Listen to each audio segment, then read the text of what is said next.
Man, this song is always just really, really emotional. Hello and welcome back to Final Fantasy XIV. I hope you're having a great day, morning, evening, wherever you are. It's a little bit out of the norm, this stream. A lot has been kind of out of the norm for me in the past 2 weeks. I don't know, this proc has been going completely different to what I had planned or imagined.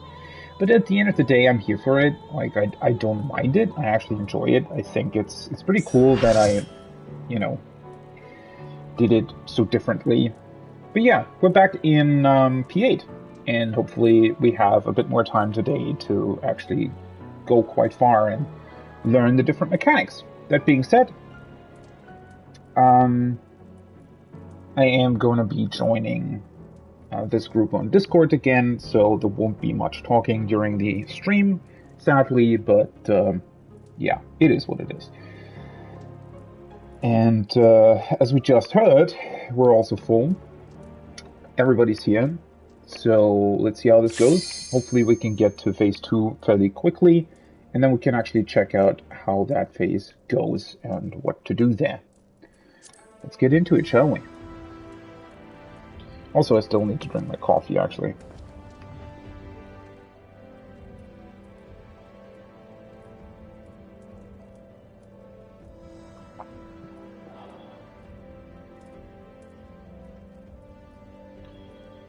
Yeah. Last time we did this was Wednesday. Sadly, you know, there wasn't really much time for raiding the past 2 days with this group. Hi.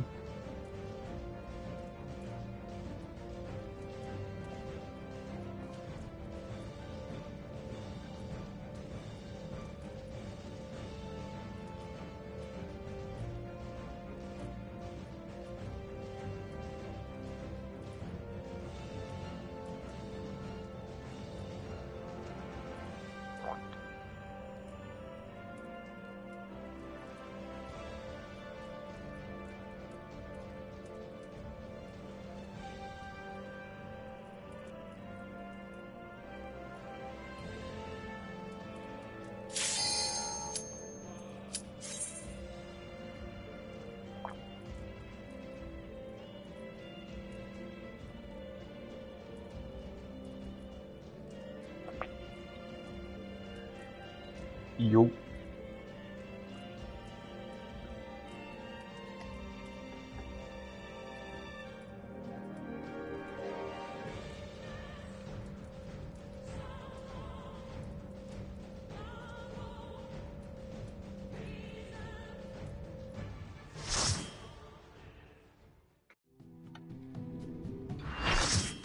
Hello.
Rest eternal in the dark depths of this prison.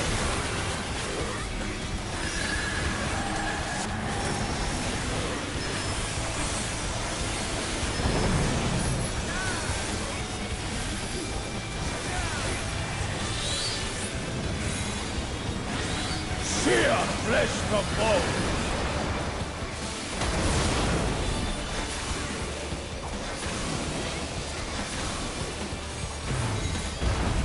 Leave naught but ash in your wake.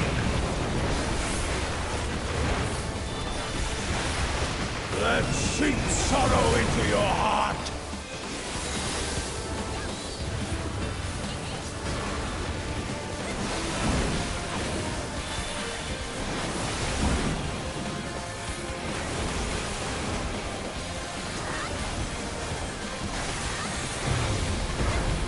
Behold the fruits of sacrifice.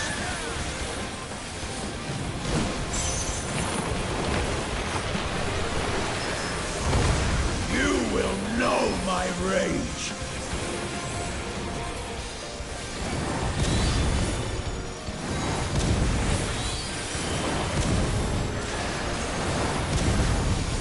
Fool, praying before a god.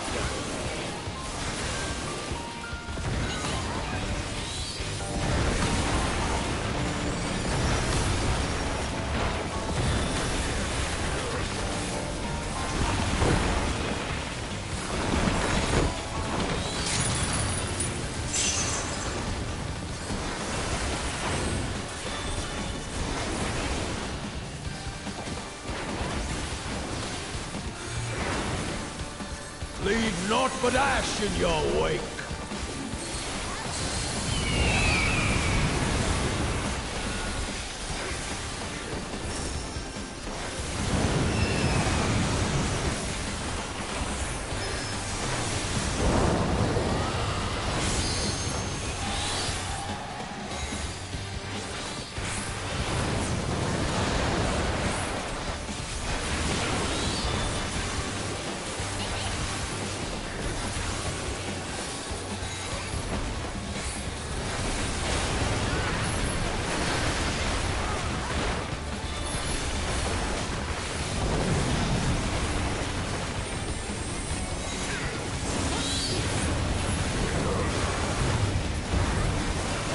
Shall see my wish fulfilled.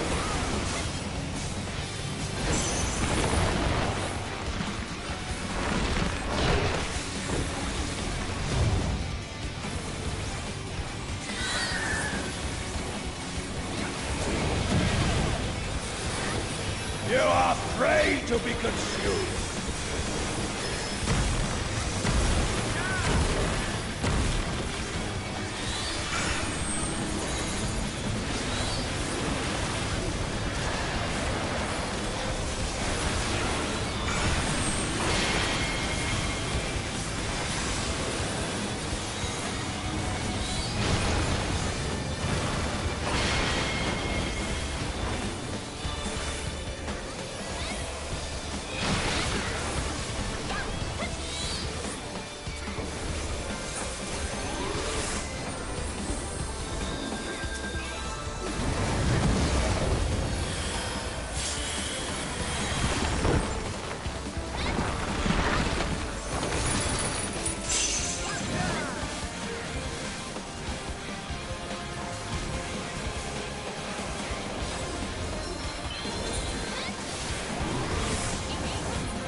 Perish in flame's embrace.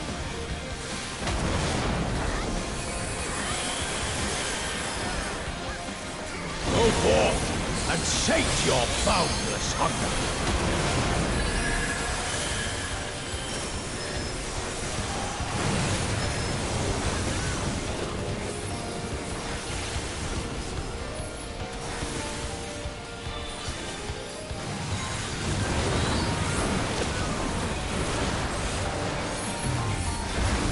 From fulgent flame my servants rise.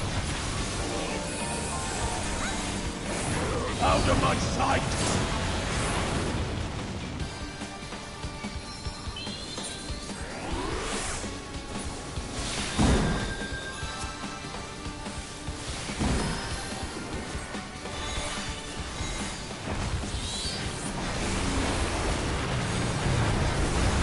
Behold the fruits of sacrifice!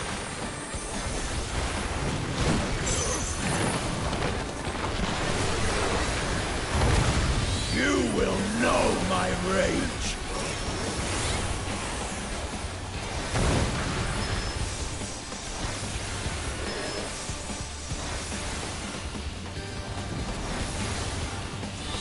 Be crushed underfoot!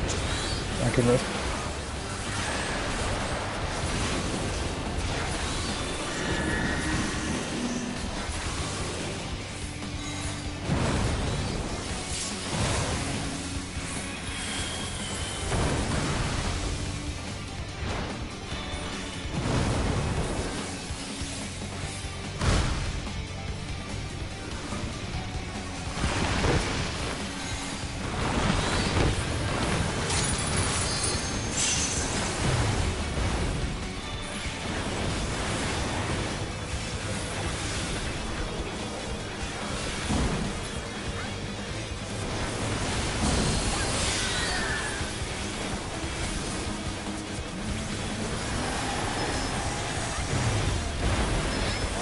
Shall see my wish fulfilled.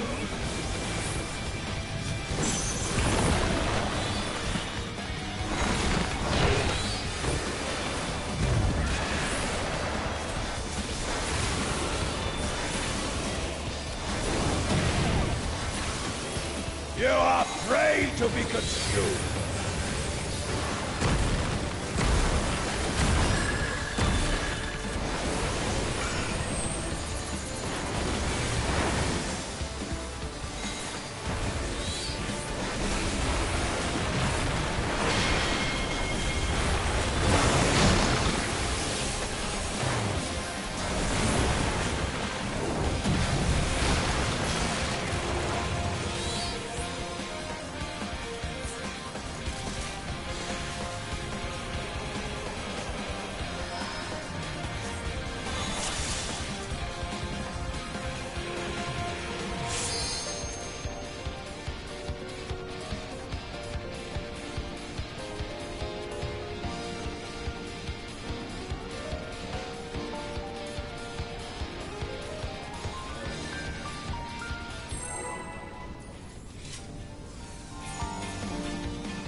Rest eternal in the dark depths of this prison.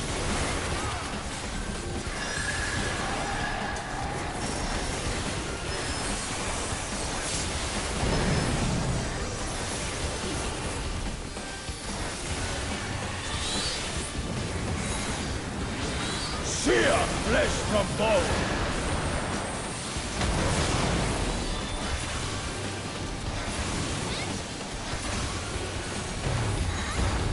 Leave naught but ash in your wake. Out of my sight!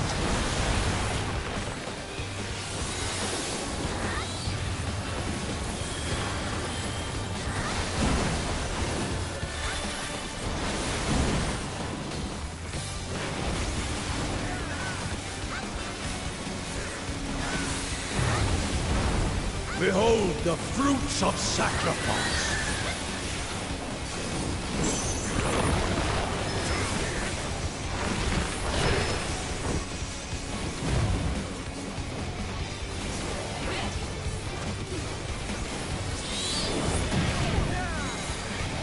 You are prey to be consumed!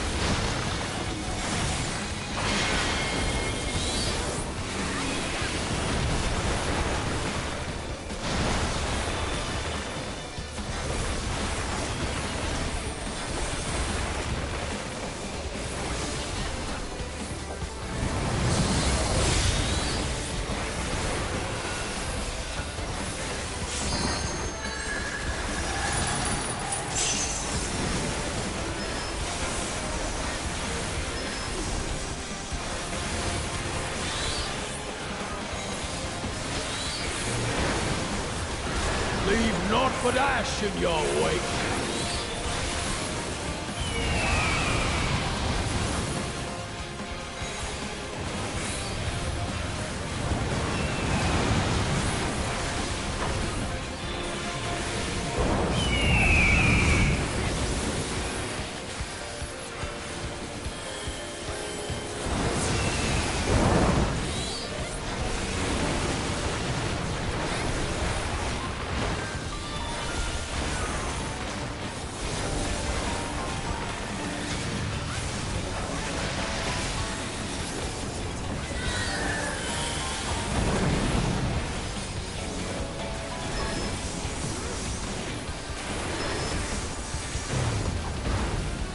I shall see my wish fulfilled.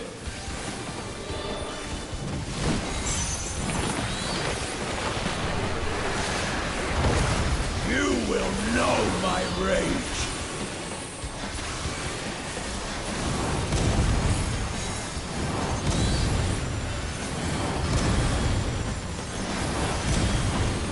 Who praying before a god?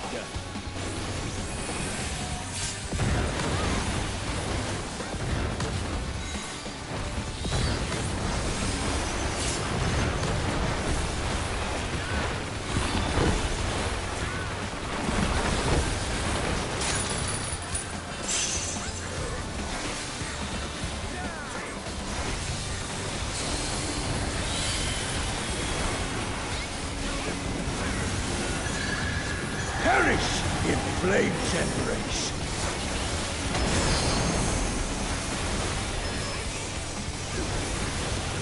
Go forth and sate your boundless hunger.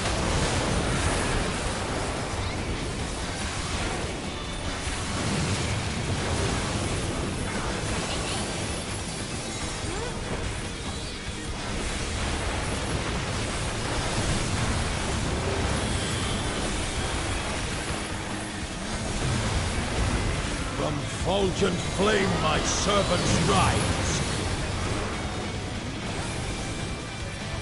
A fitting death.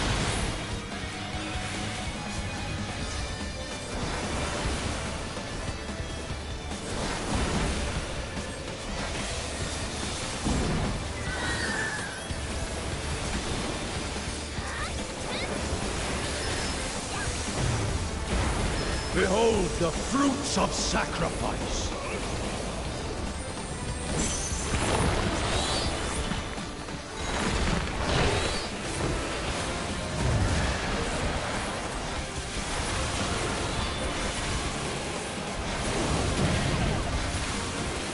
You are prey to be consumed.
Rest eternal in the dark depths of this prison.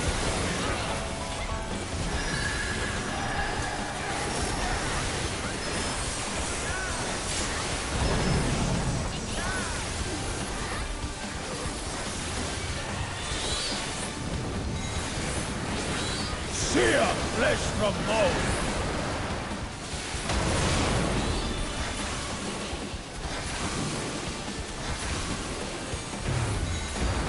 Leave naught but ash in your wake.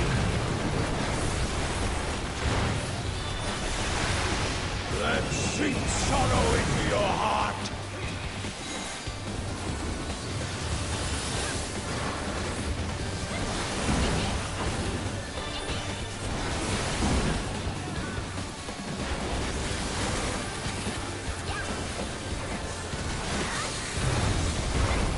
Behold the fruits of sacrifice!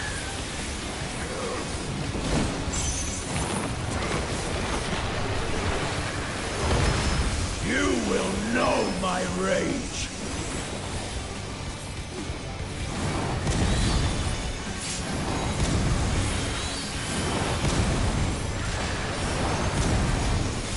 Who praying before a god?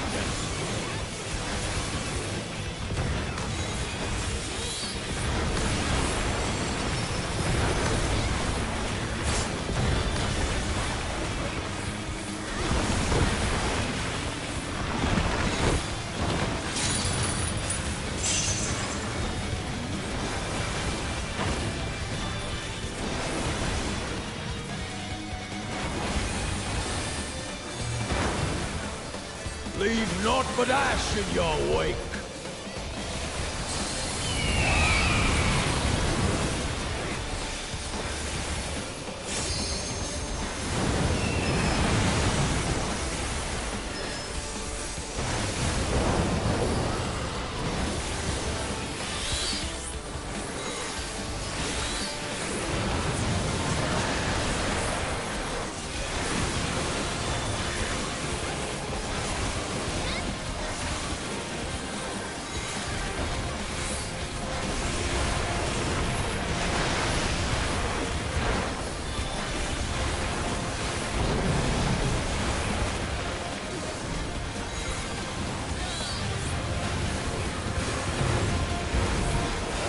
Shall see my wish fulfilled.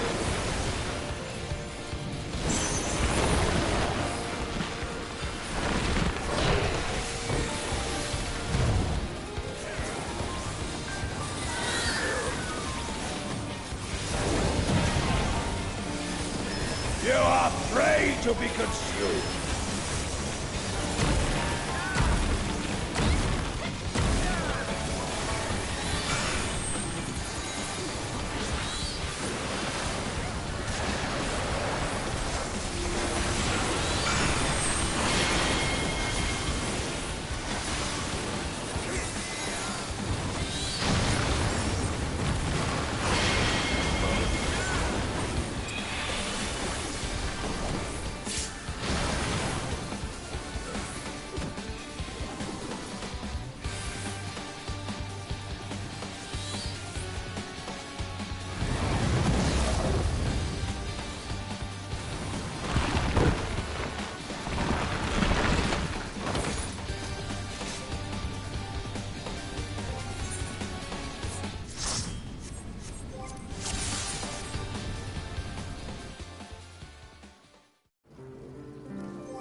Rest eternal in the dark depths of this prison.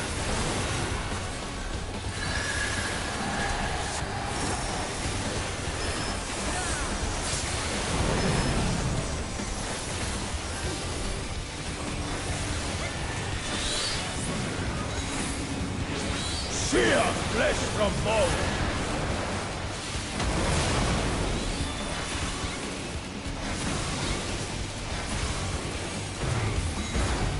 Leave naught but ash in your wake. Out of my sight!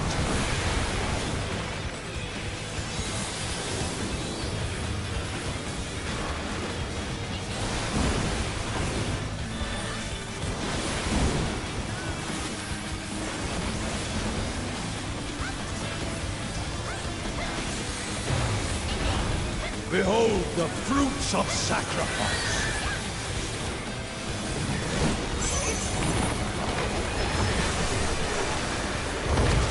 You will know my rage!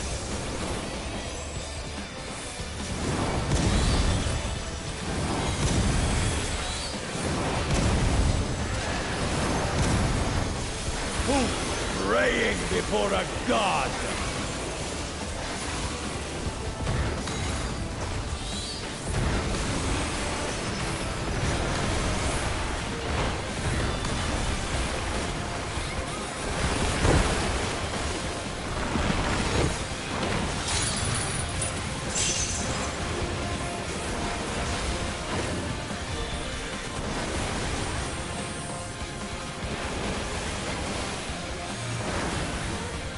Leave naught but ash in your wake.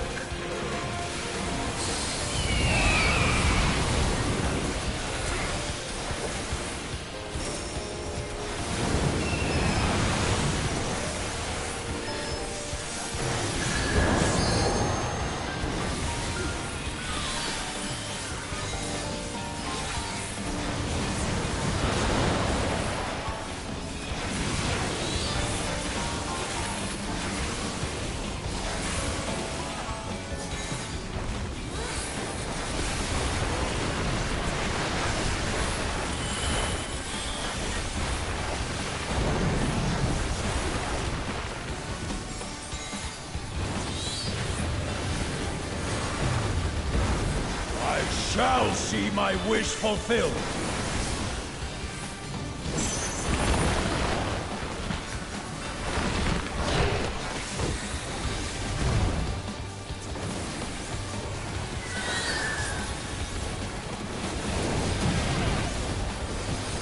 You are prey to be consumed.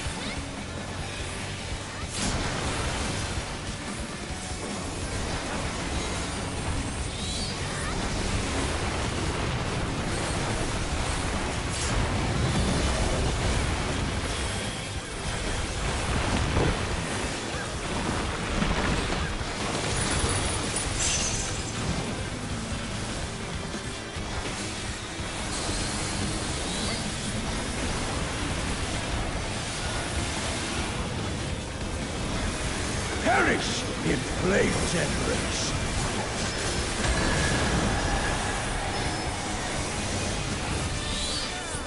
Go forth and sate your boundless hunger.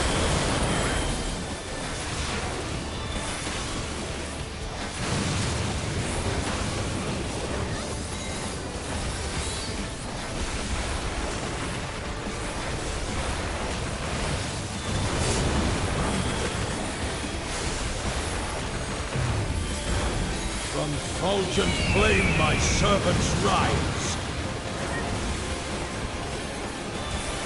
Let seep sorrow into your heart.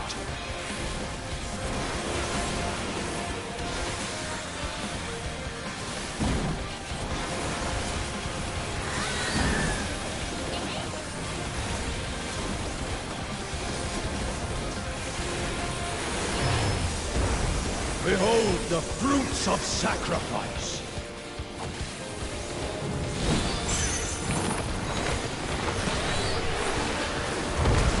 You will know my rage.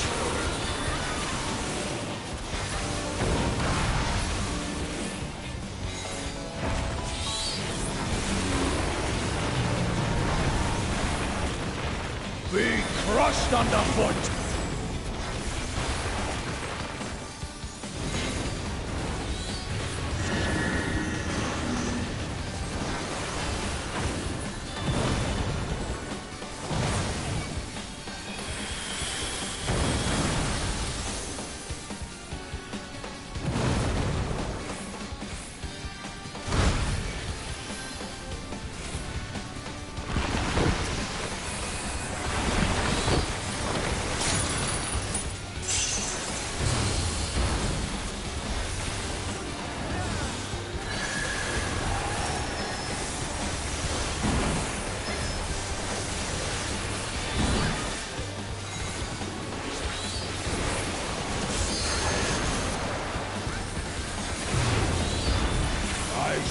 see my wish fulfilled.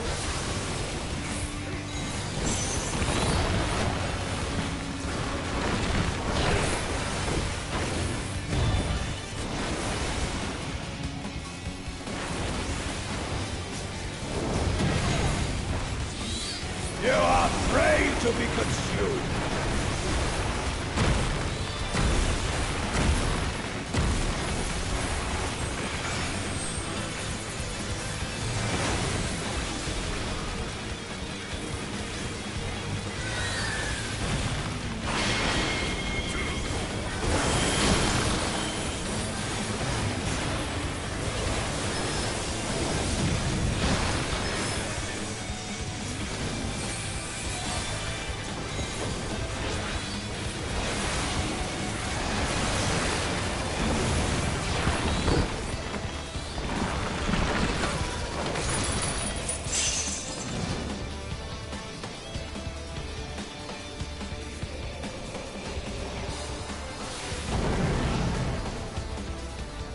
Can still tank LB as well. This is the end. Oh.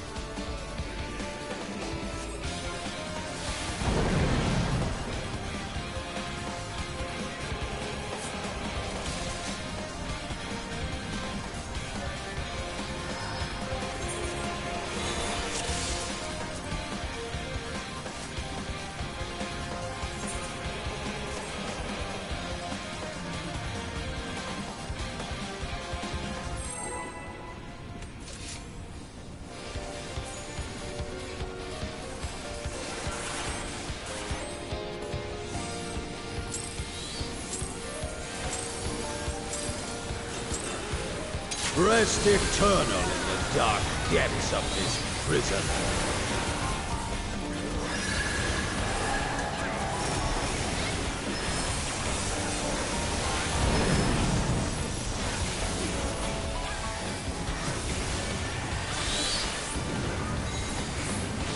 Sear flesh from bone.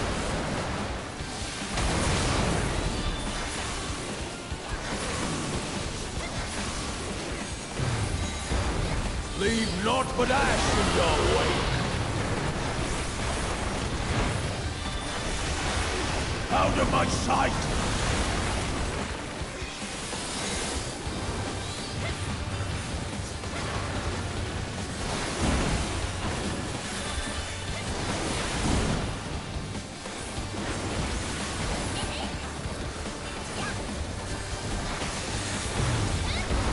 Behold the fruits of sacrifice!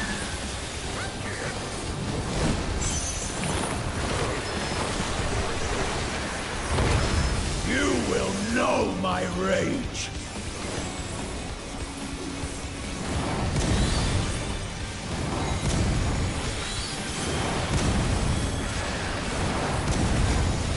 Who praying before a god?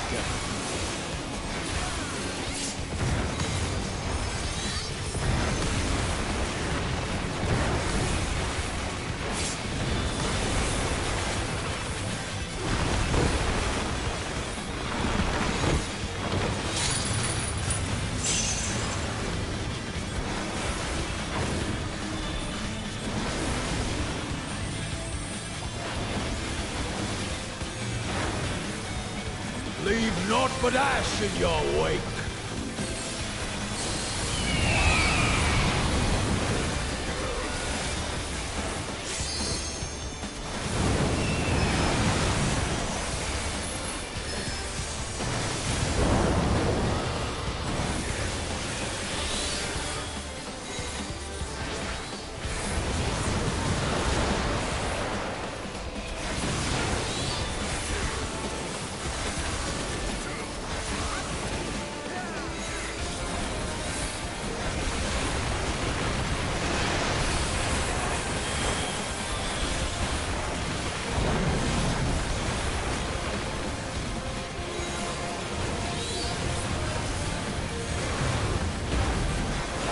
Shall see my wish fulfilled.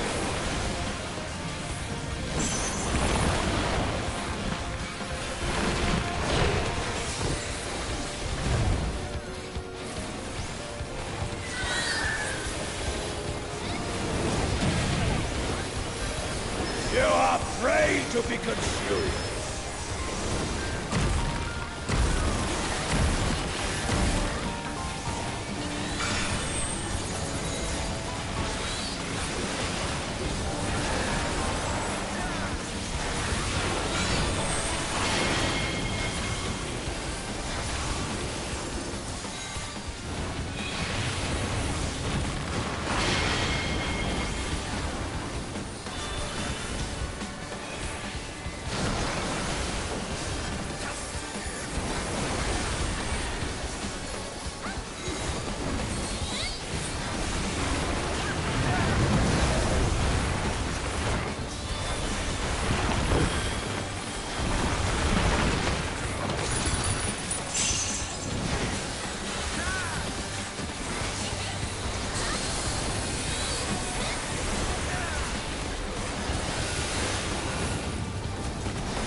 Perish in flame's embrace!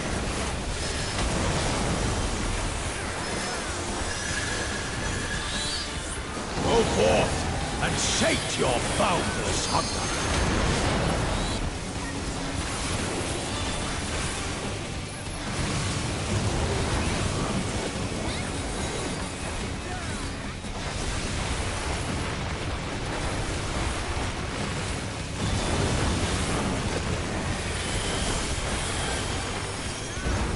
From fulgent flame my servants rise. A fitting death!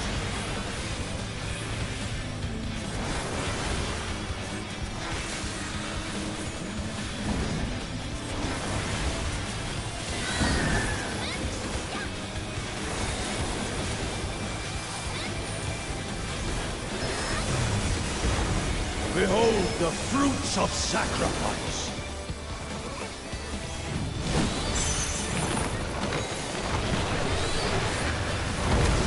You will know my rage!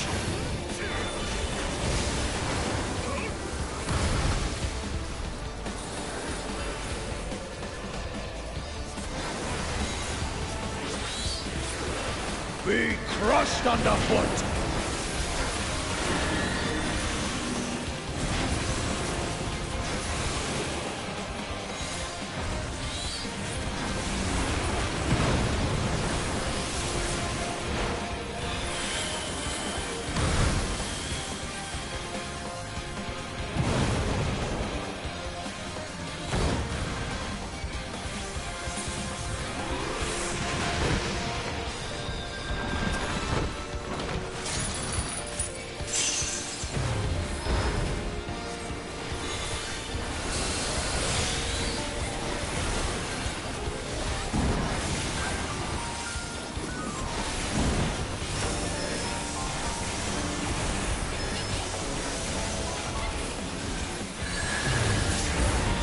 I shall see my wish fulfilled!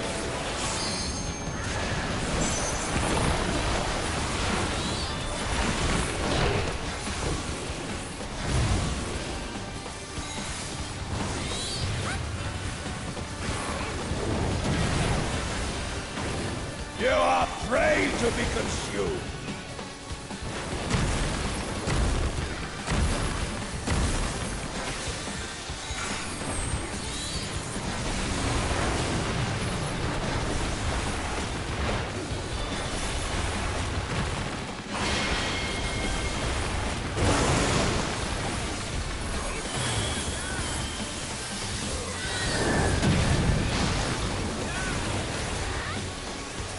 I guess.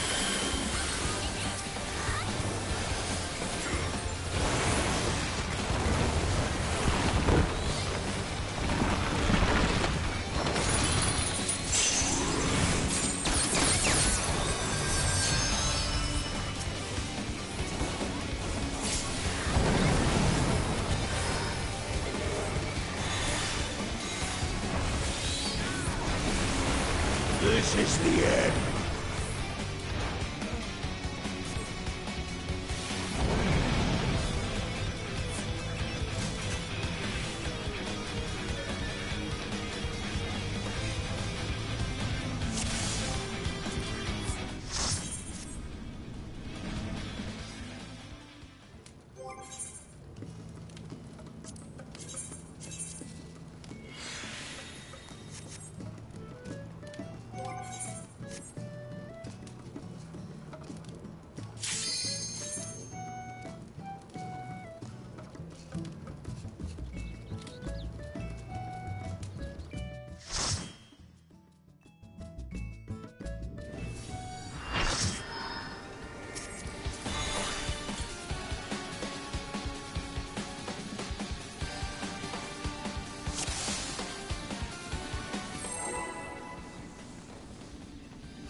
Rest eternal in the dark depths of this prison.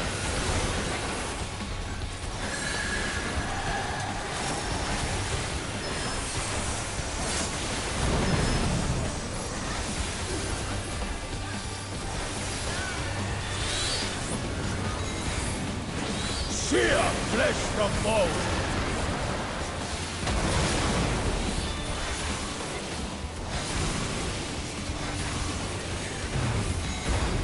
Leave naught but ash in your wake!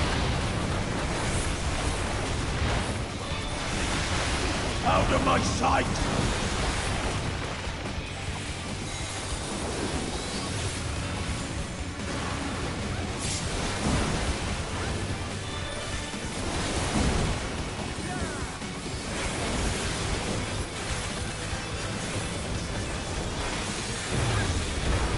Behold the fruits of sacrifice!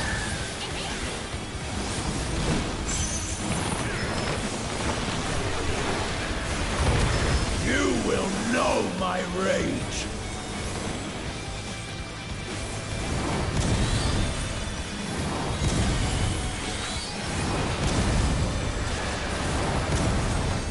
Who praying before a god?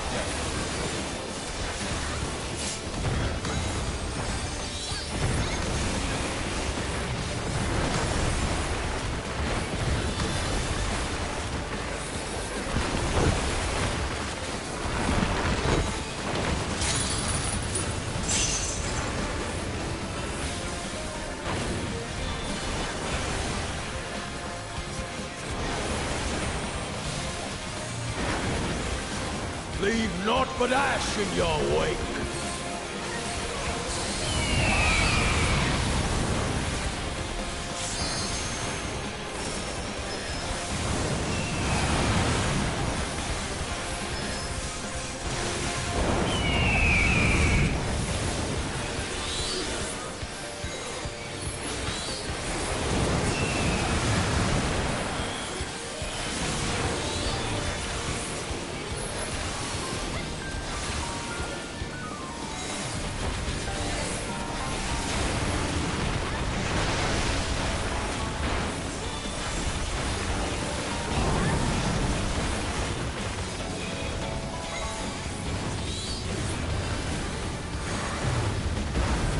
I shall see my wish fulfilled!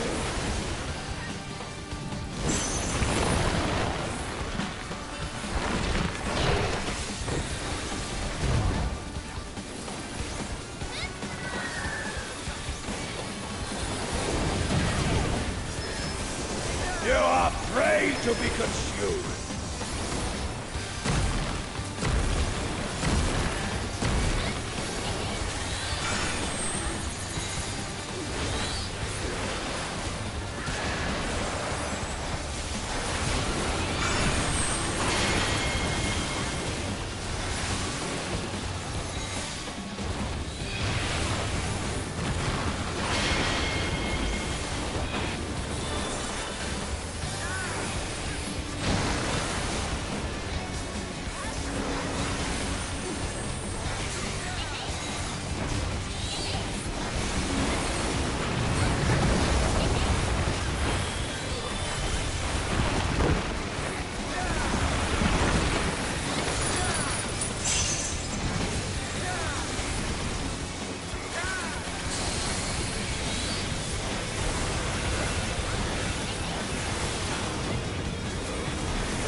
Perish in flames and rage!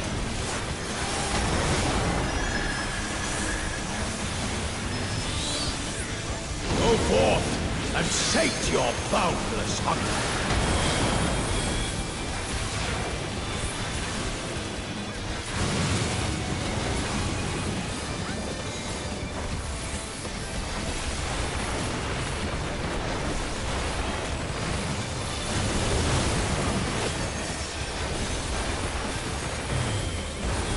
From fulgent flame my servants rise.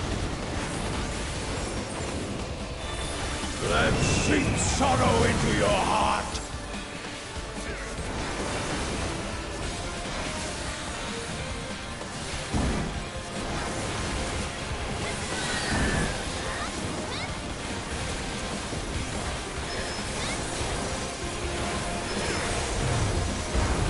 Behold the fruits of sacrifice.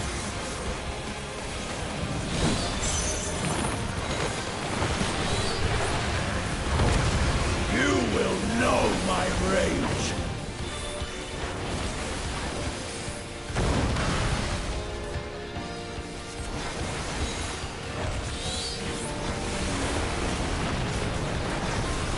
Be crushed underfoot!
Rest eternal in the dark depths of this prison.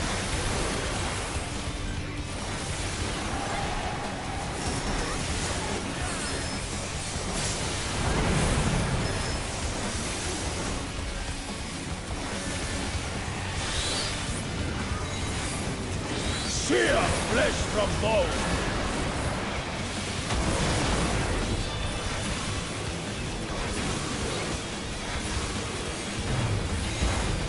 Leave naught but ash in your wake.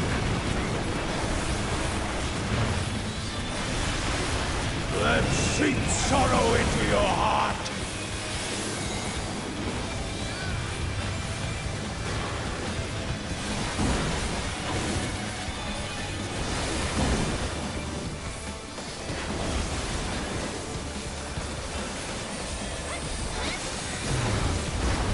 Behold the fruits of sacrifice.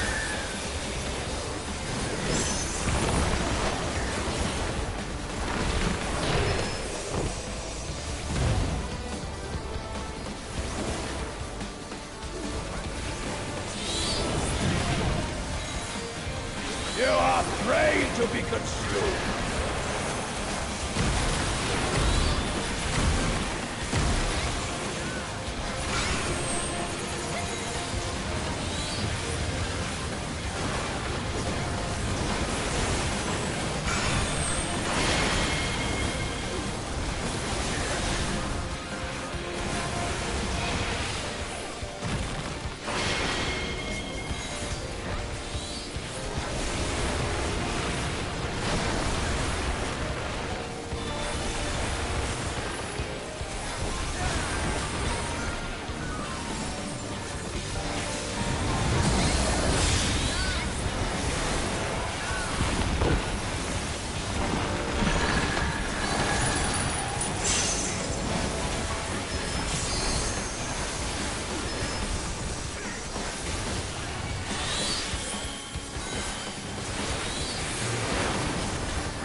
Leave naught but ash in your wake.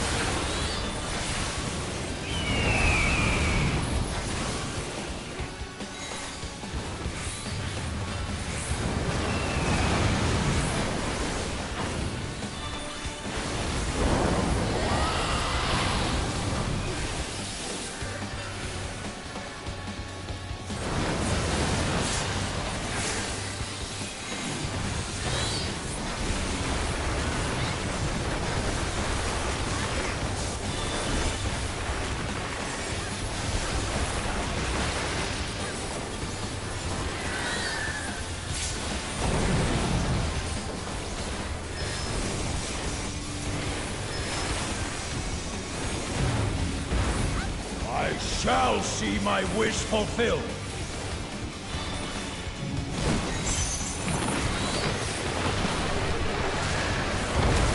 You know my rage!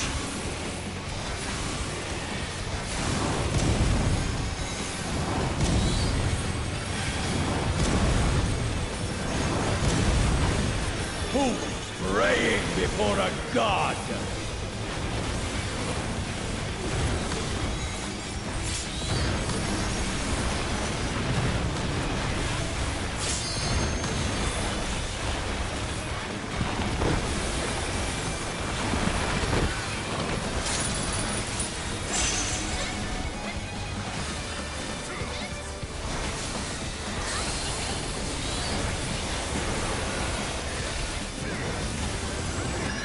Perish in flames and bricks!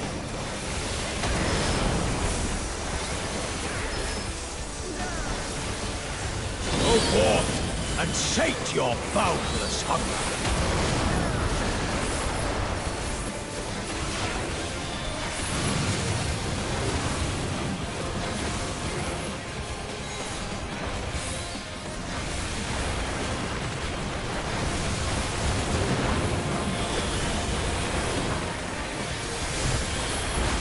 From fulgent flame my servants rise.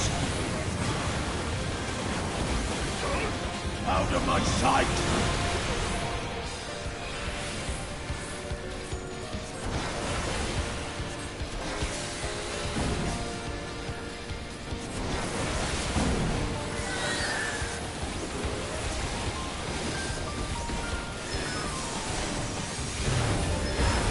Behold the fruits of sacrifice!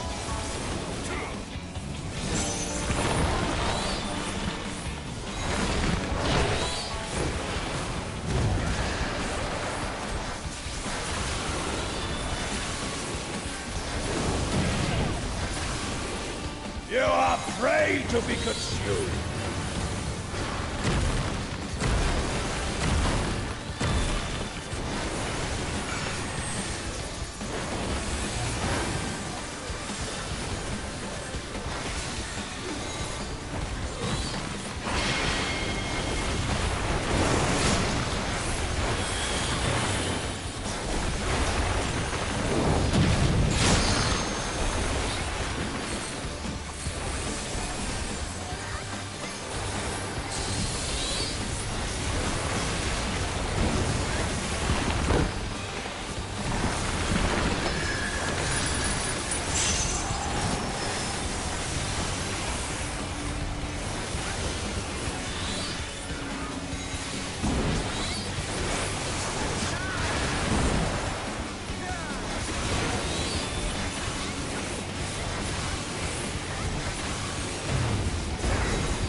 Shall see my wish fulfilled.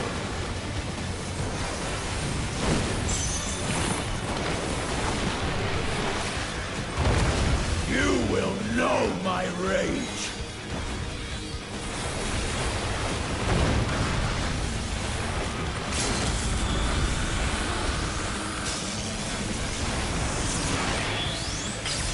Be crushed underfoot.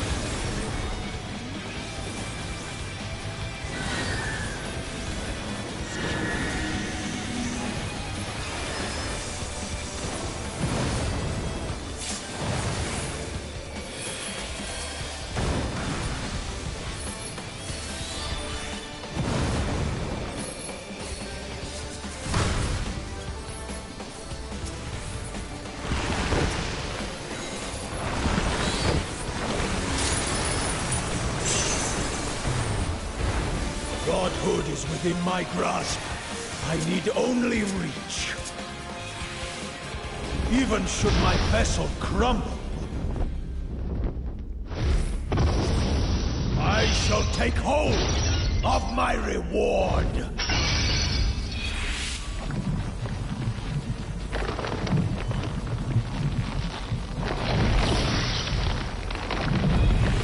If I must take this wretched world down, I shall!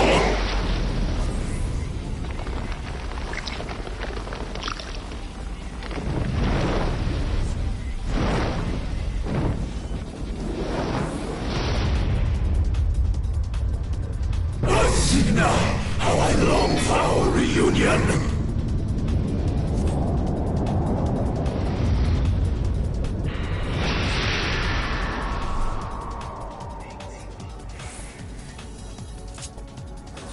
Receive only death and be honored!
Receive only death and be honored!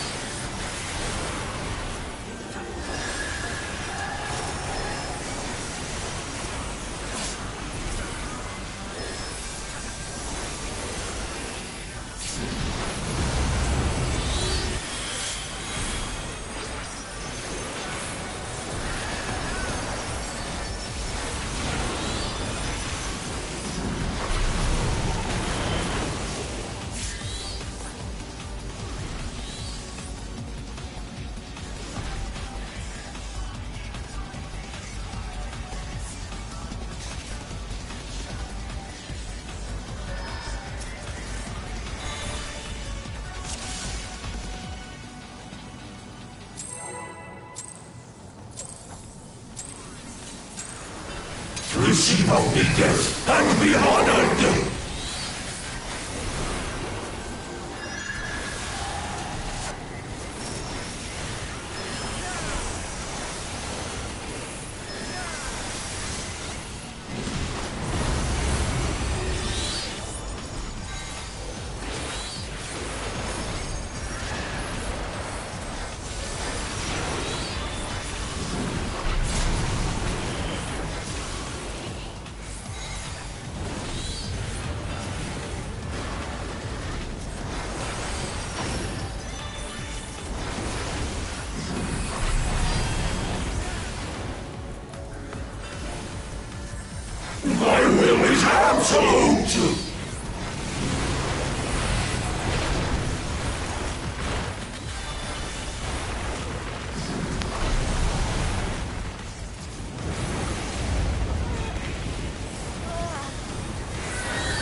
Receive only death and be honored!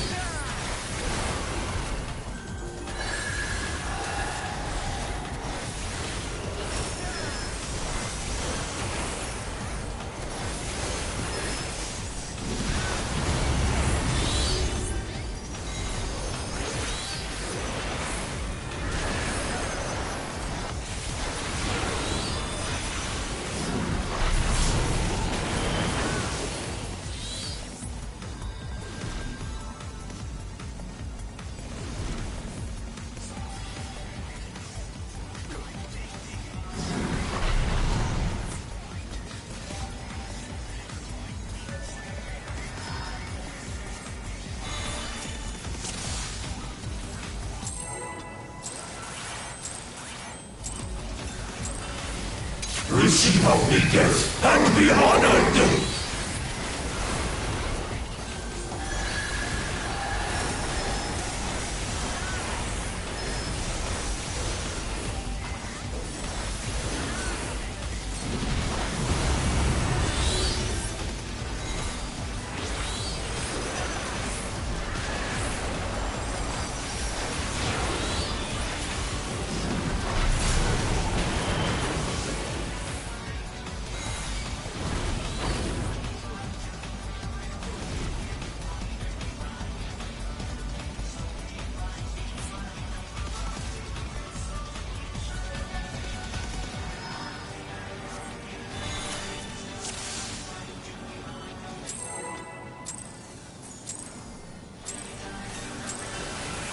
Receive only death and be honored!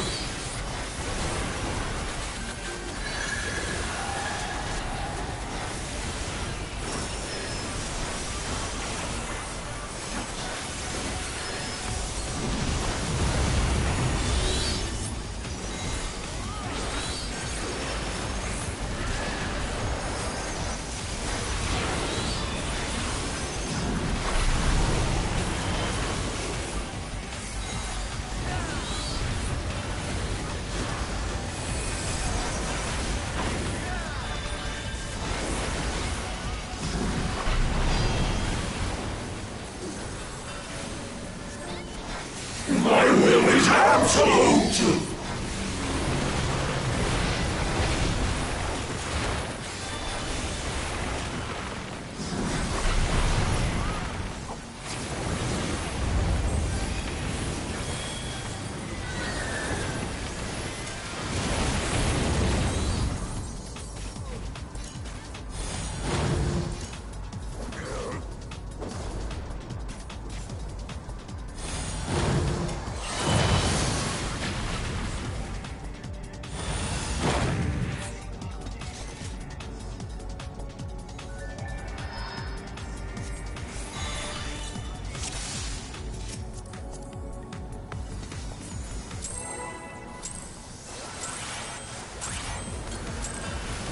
Receive only death and be honored!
Receive obedience and be honored!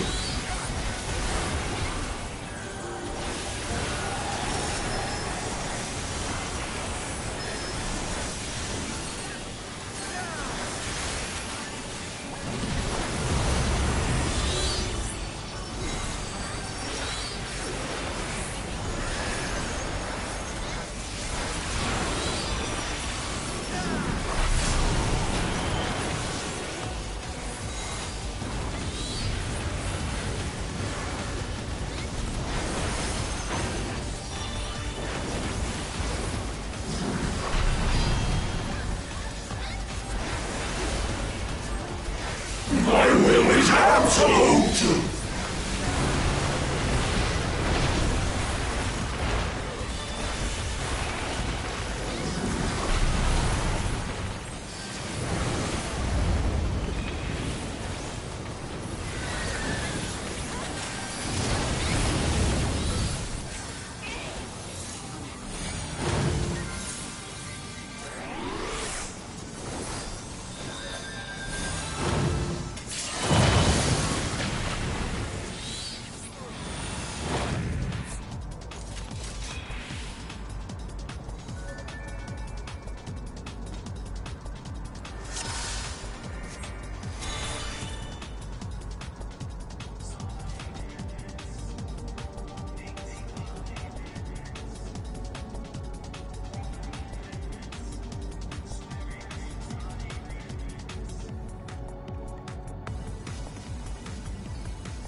Receive obedience and be honored!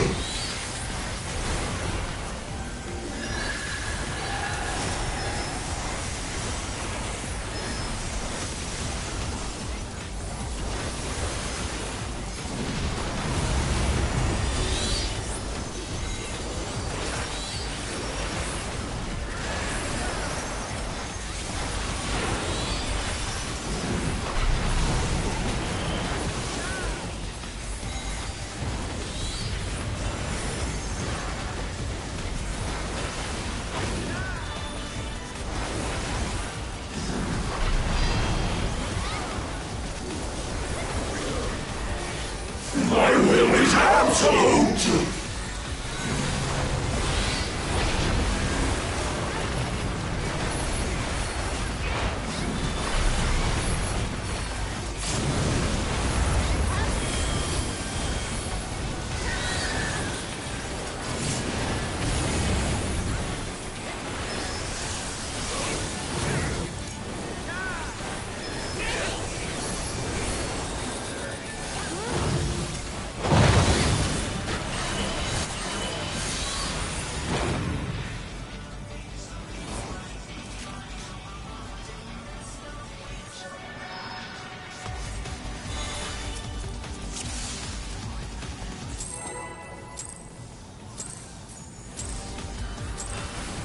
Receive obedience and be honored!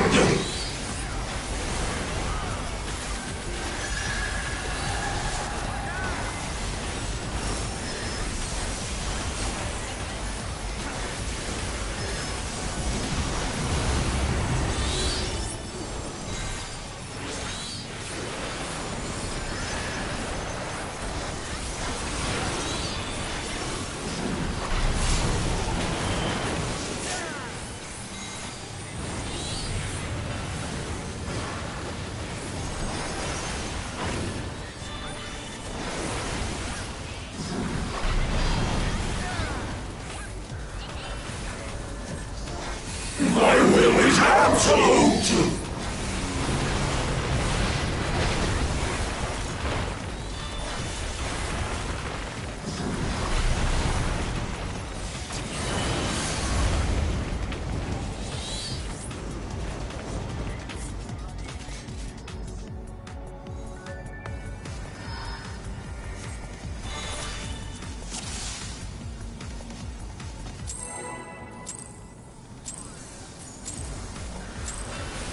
Receive obedience and be honored!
Receive only death and be honored!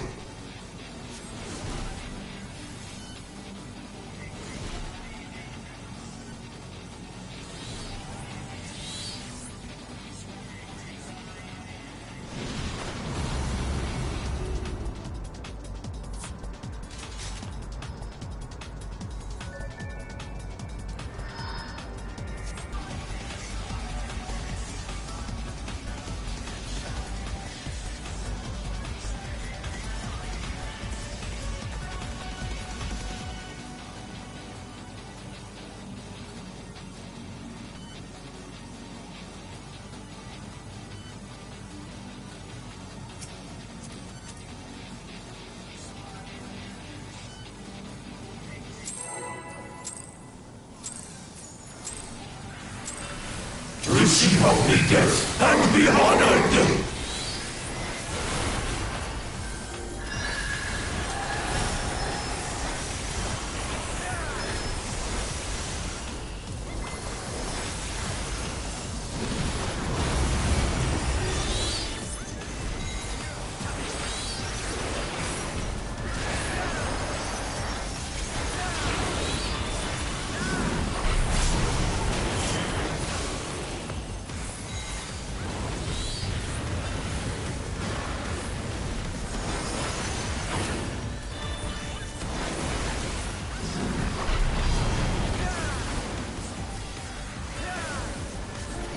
My will is absolute!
Receive only death and be honored!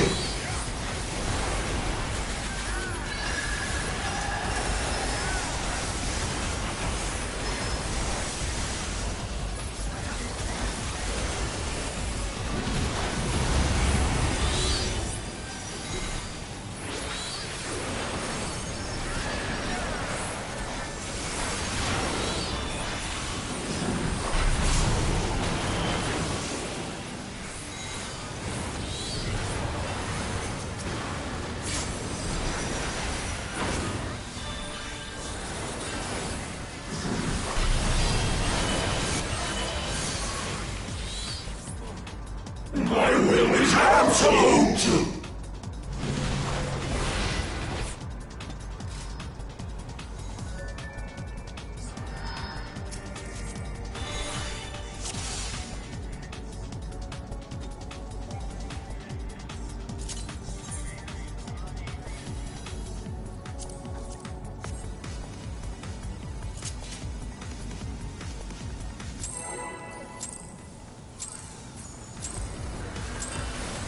Receive only death and be honored!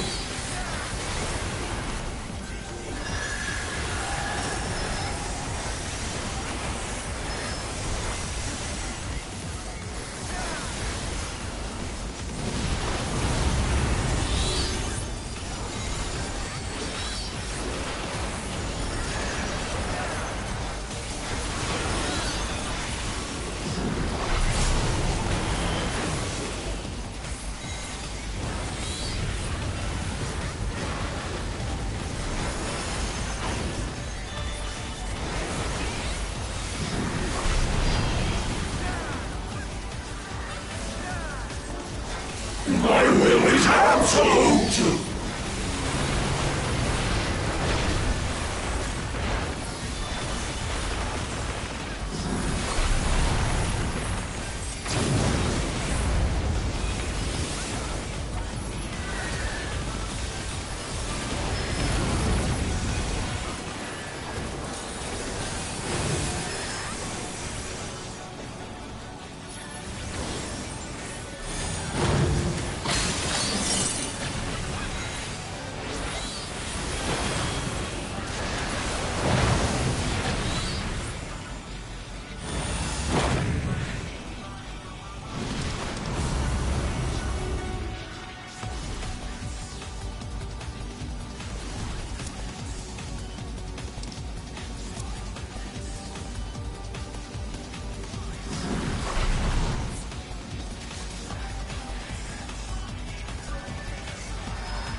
Receive only death and be honored!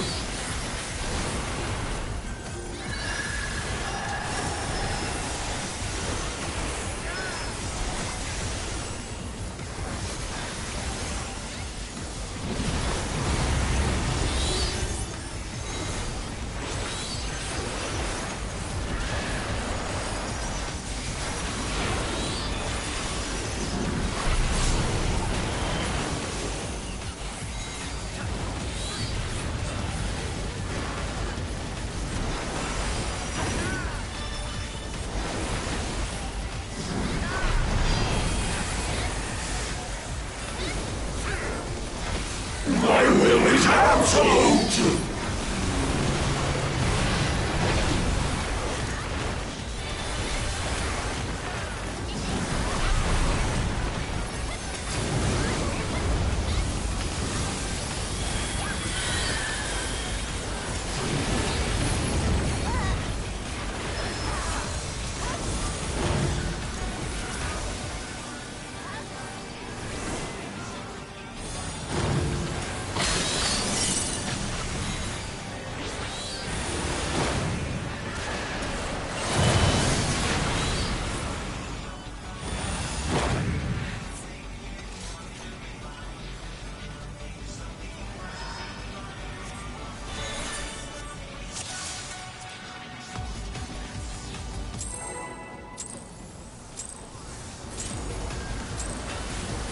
Receive only death and be honored!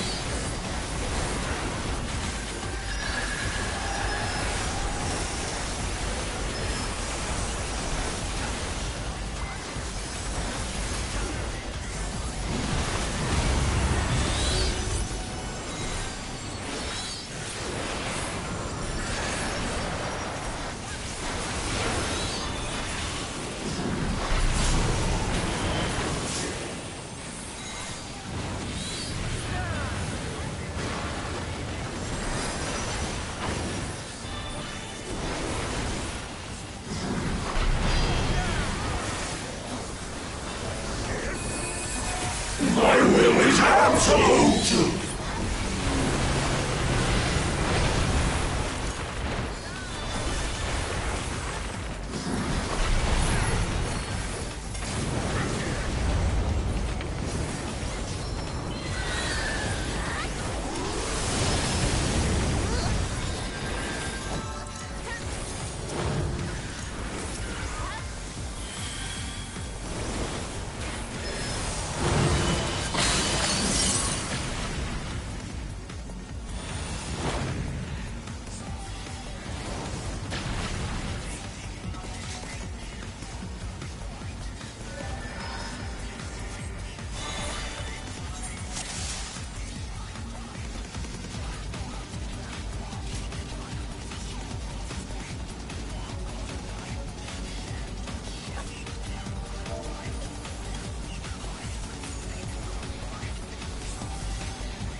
Receive obedience and be honored!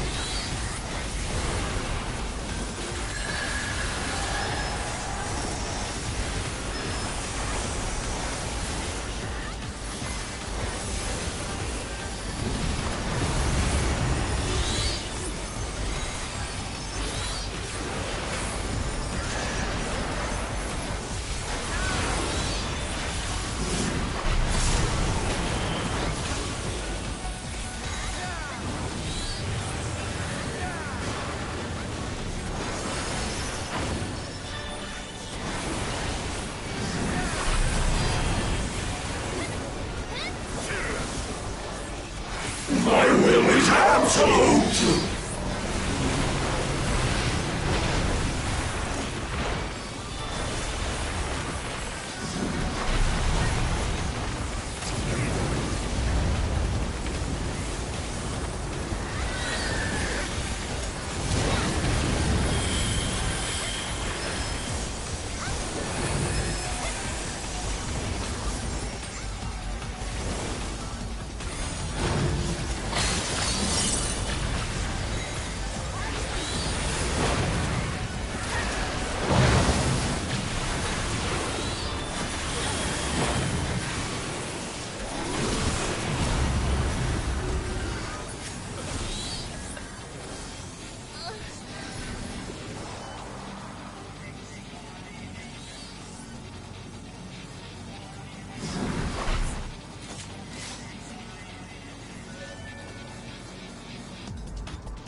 Receive obedience and be honored!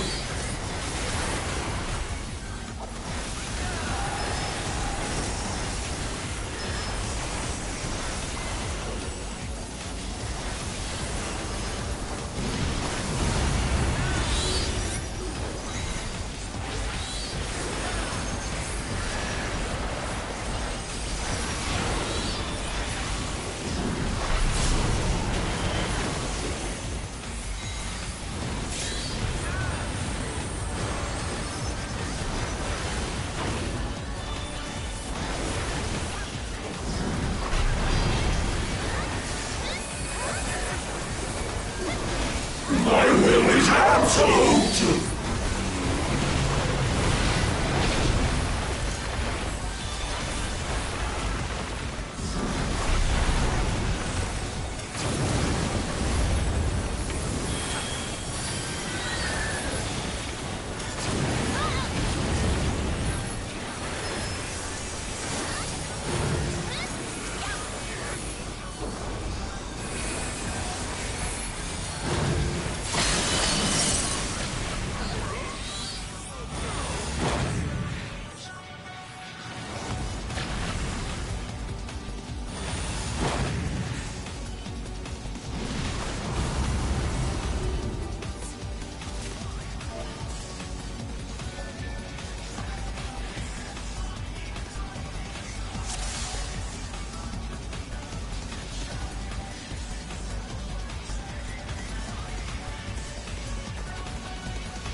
Receive obedience and be honored!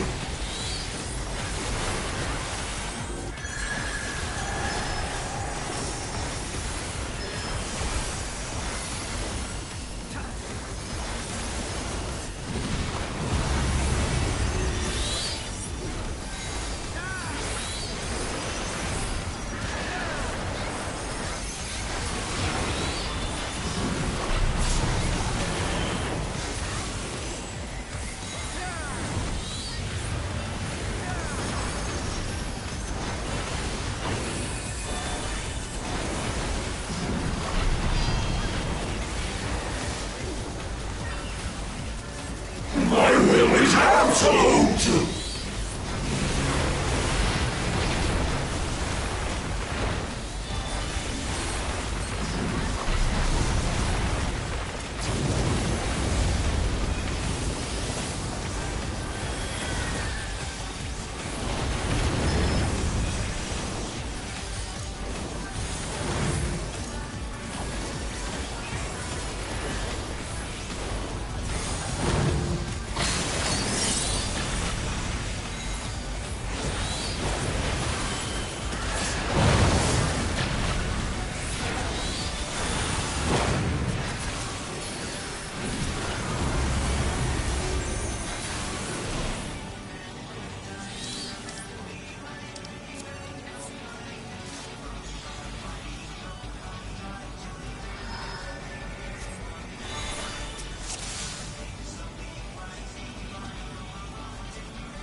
Receive obedience and be honored!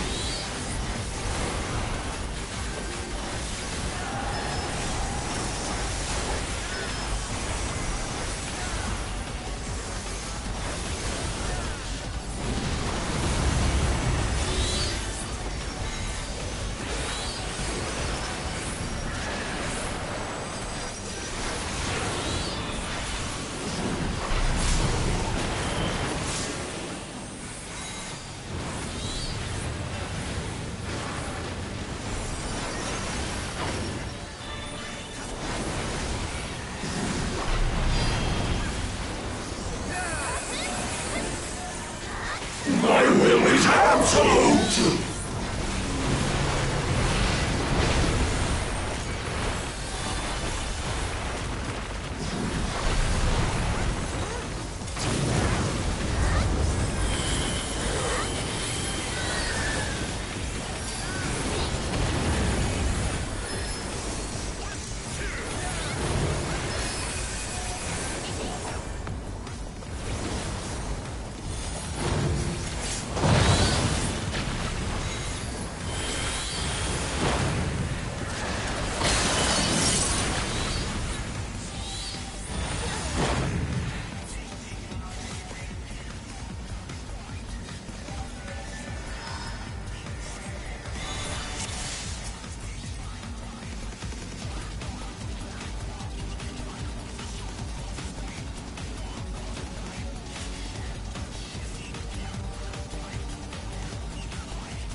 Receive obedience and be honored!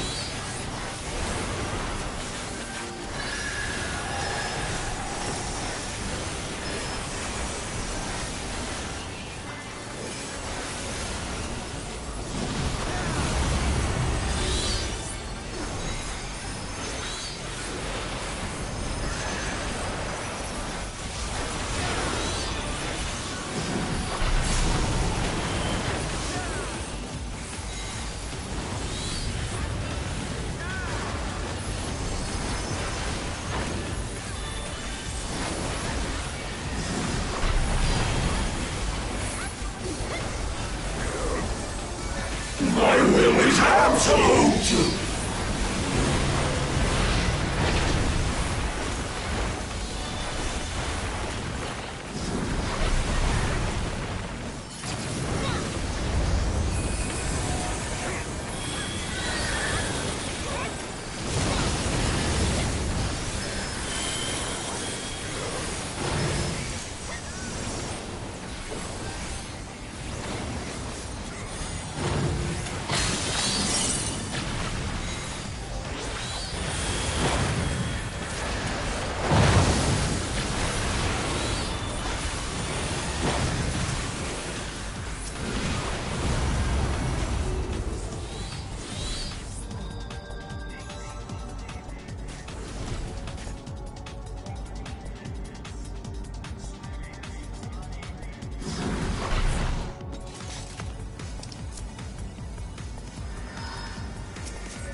Receive only death and be honored!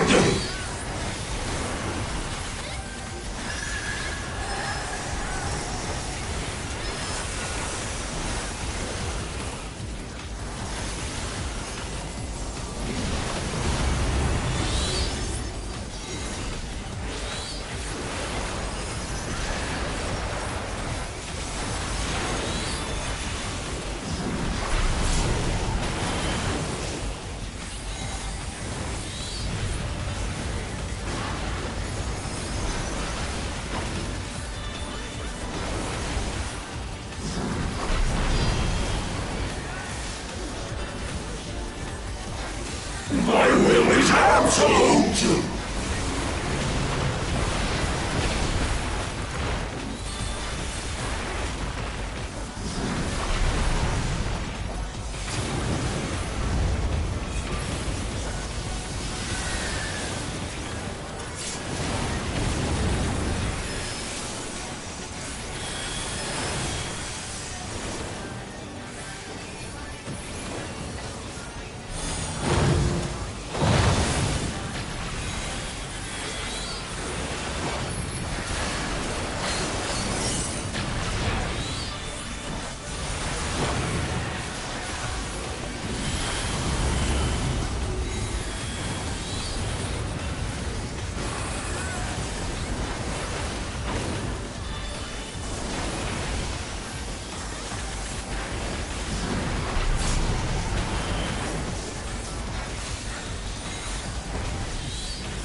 Rejoice and partake of my gift!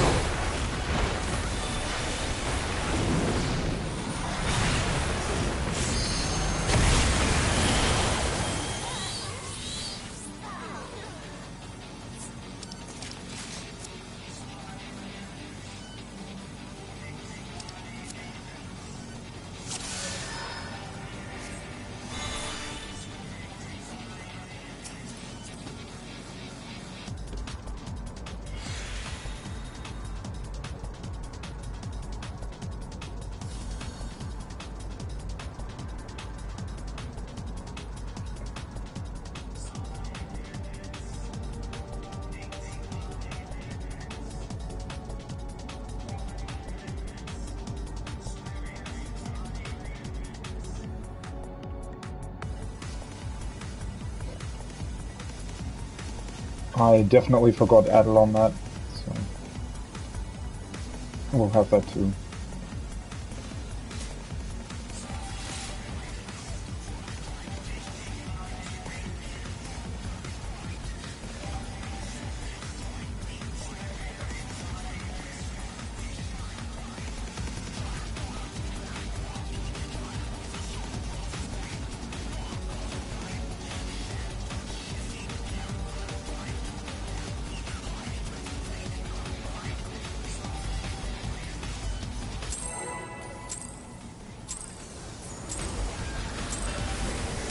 Receive only death and be honored!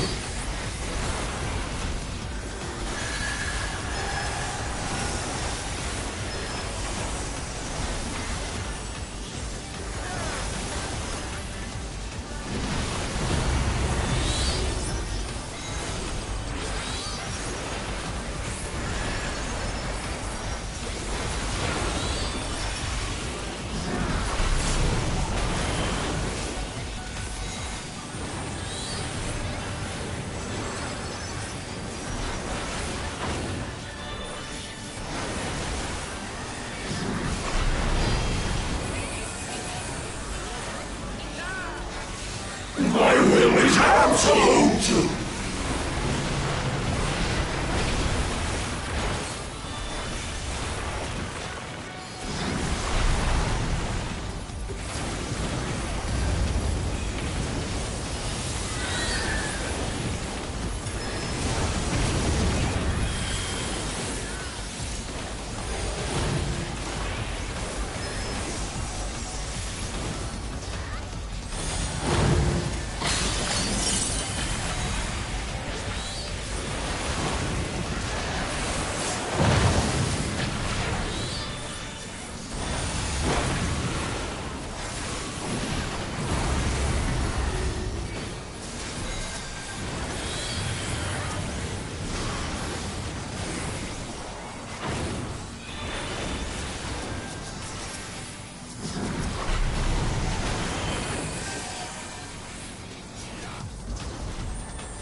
Rejoice and partake of my gift!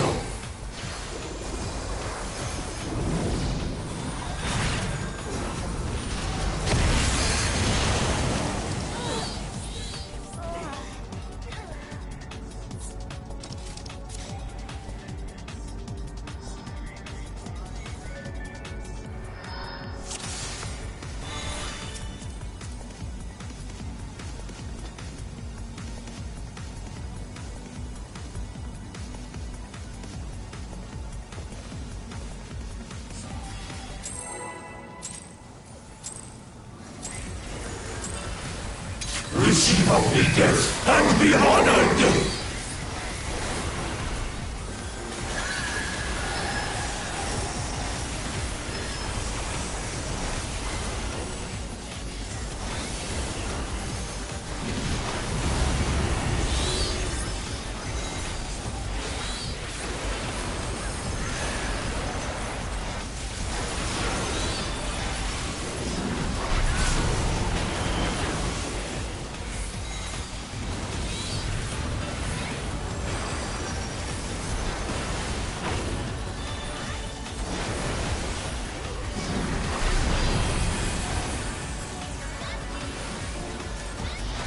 My will is absolute!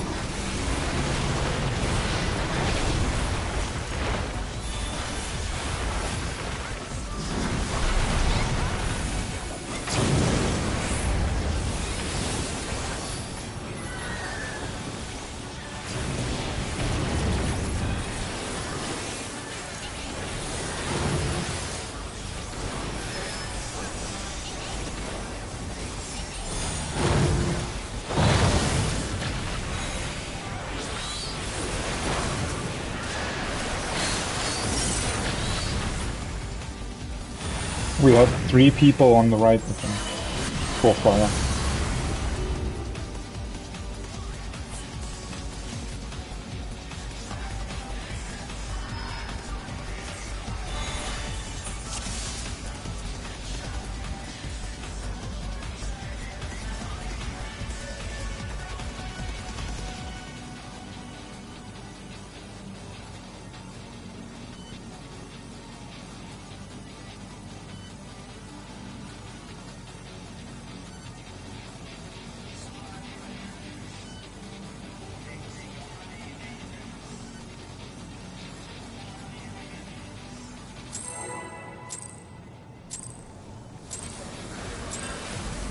Receive obedience and be honored!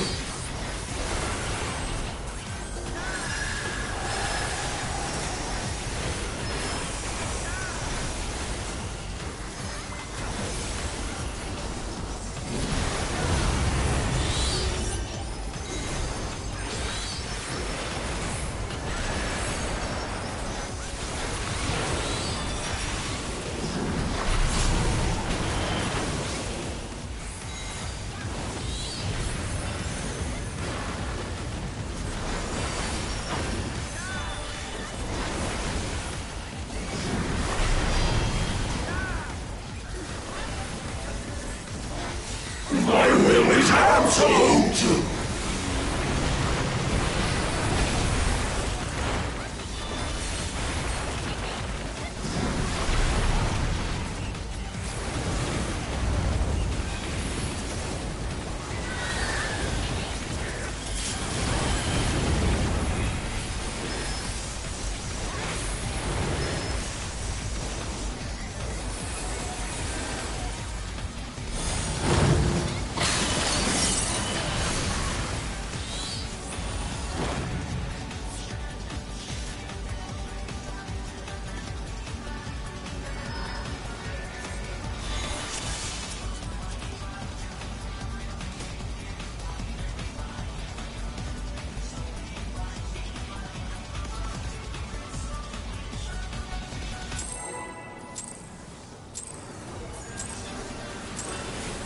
Receive obedience and be honored!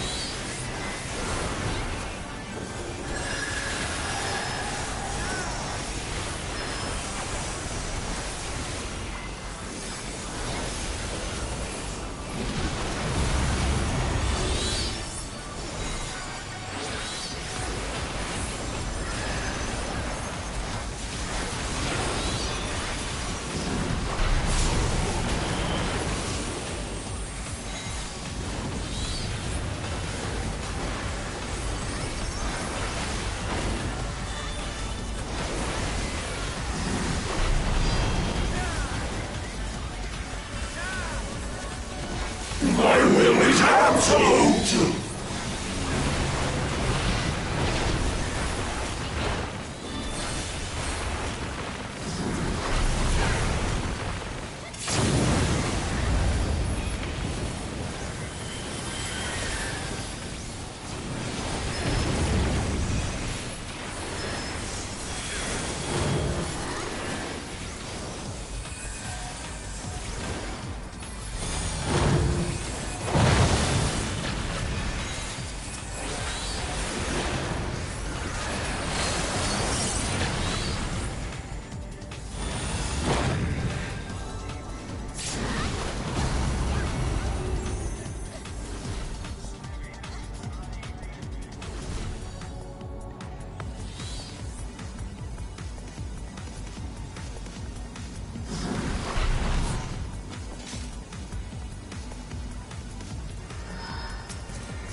Receive obedience and be honored!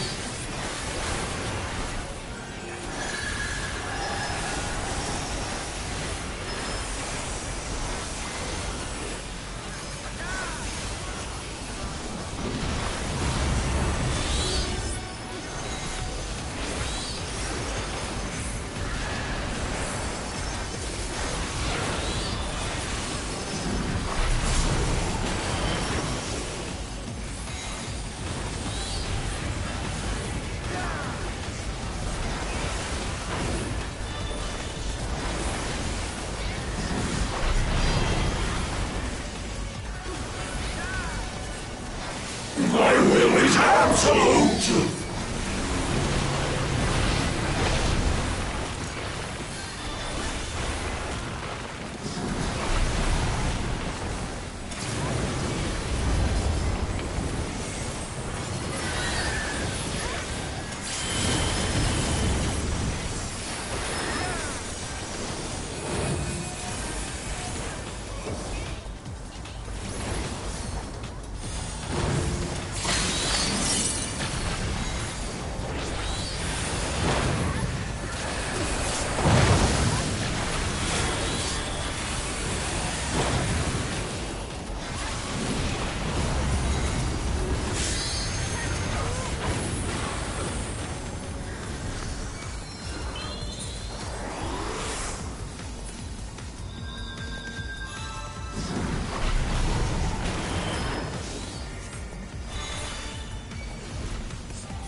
Rejoice and partake of my gift!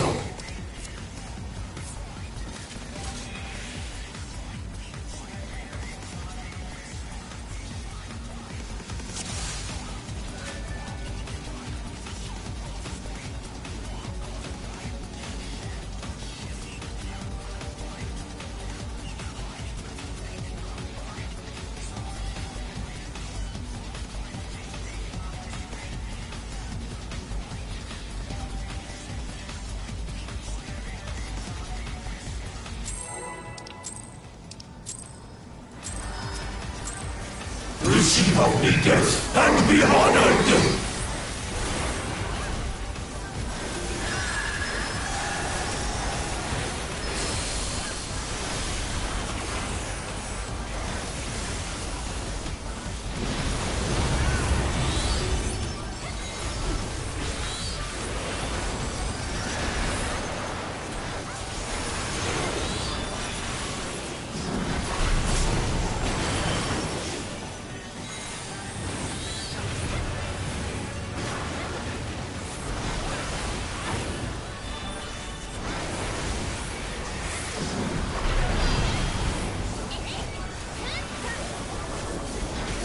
My will is absolute!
Rejoice and partake of my gift!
Receive only death and be honored!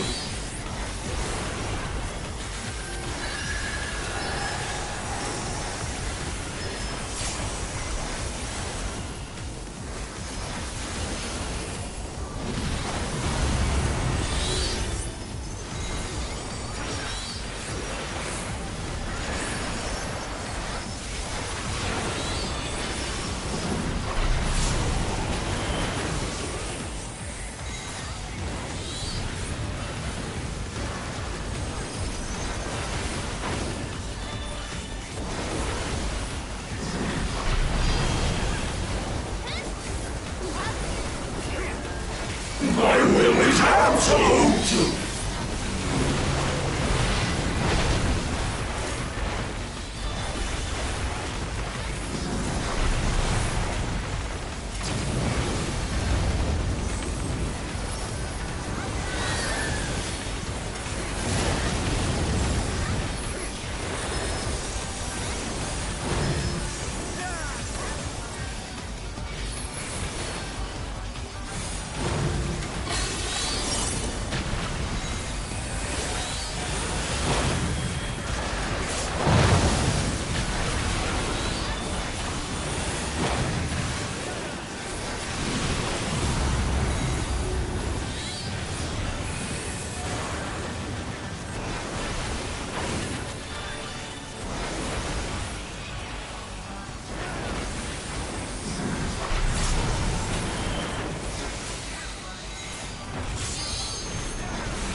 Rejoice and partake of my gift!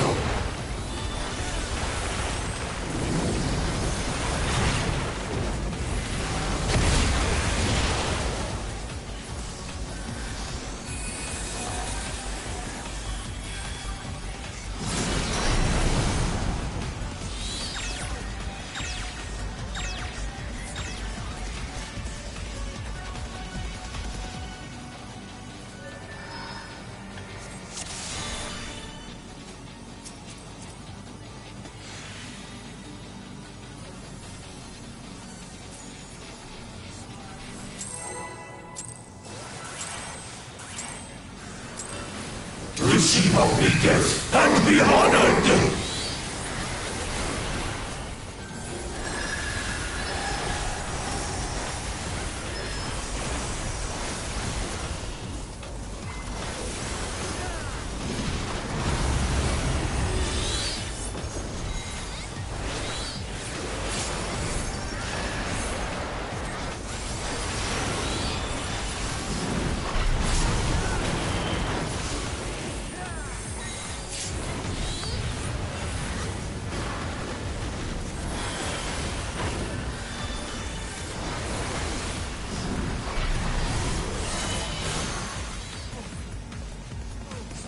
My will is absolute!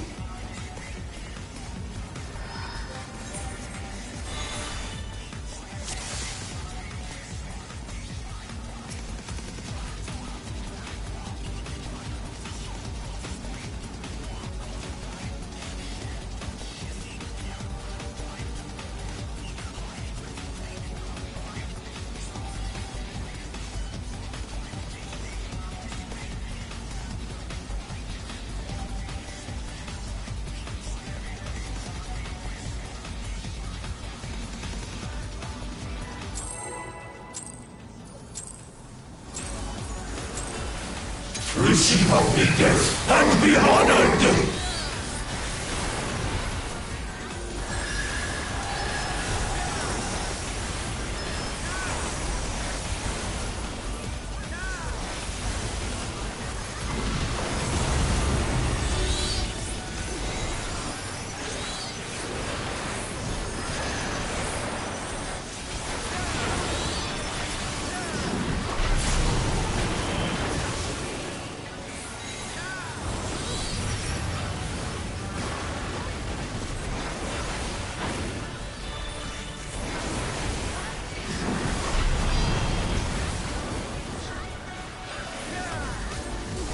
My will is absolute!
Rejoice and partake of my gift!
Receive only death and be honored!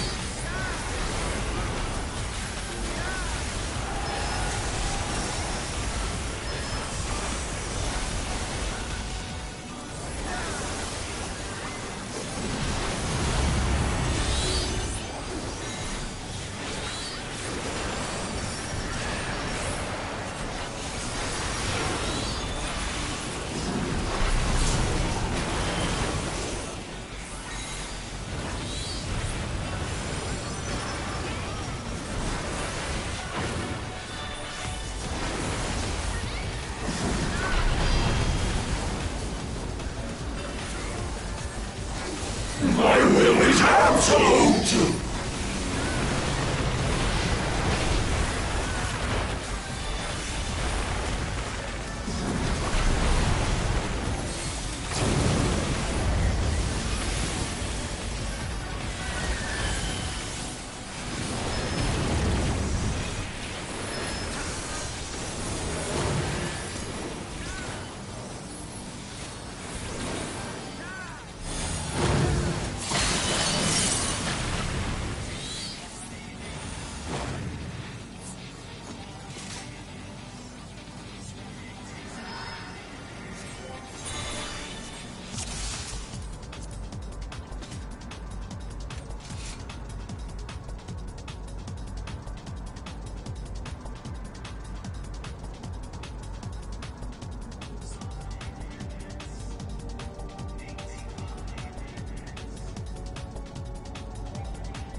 Receive only death and be honored!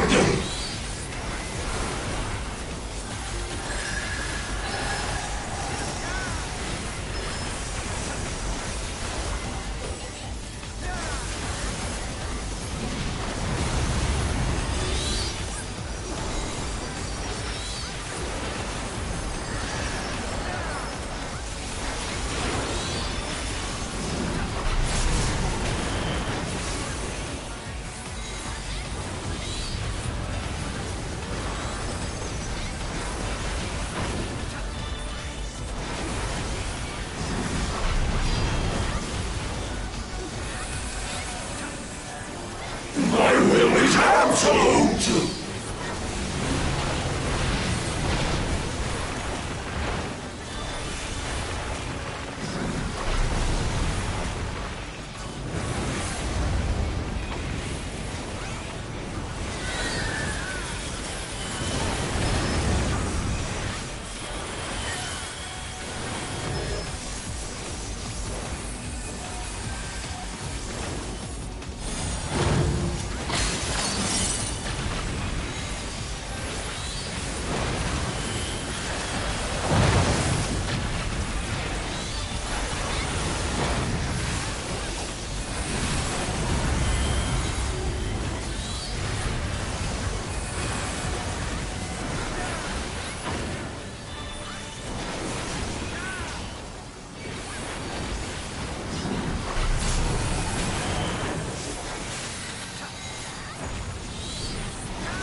Rejoice and partake of my gift!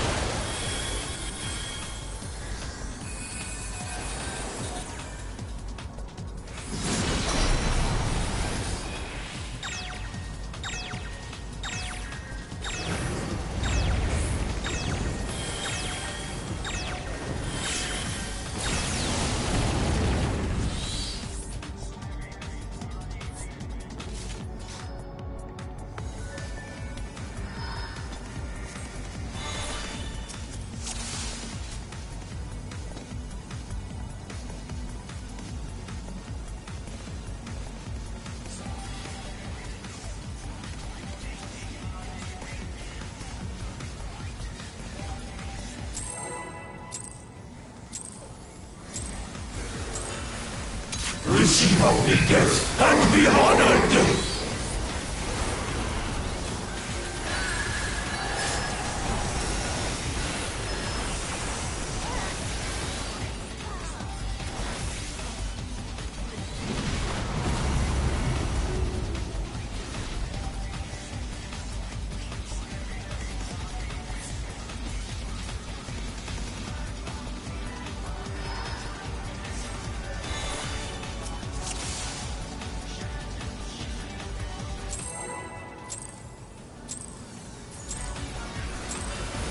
Receive obedience and be honored!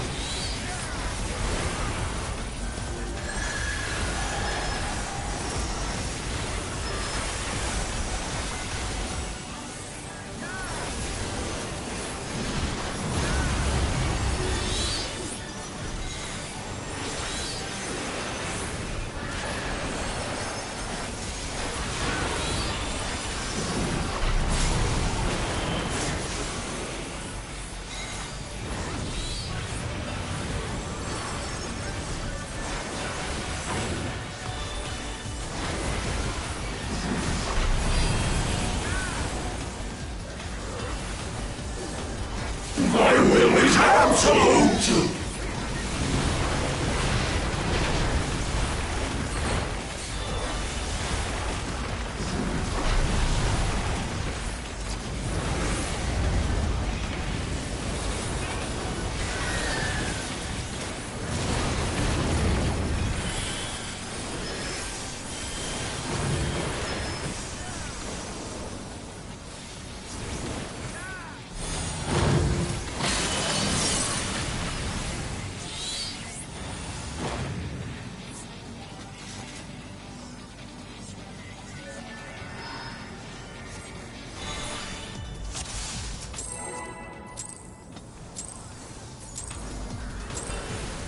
Receive obedience and be honored!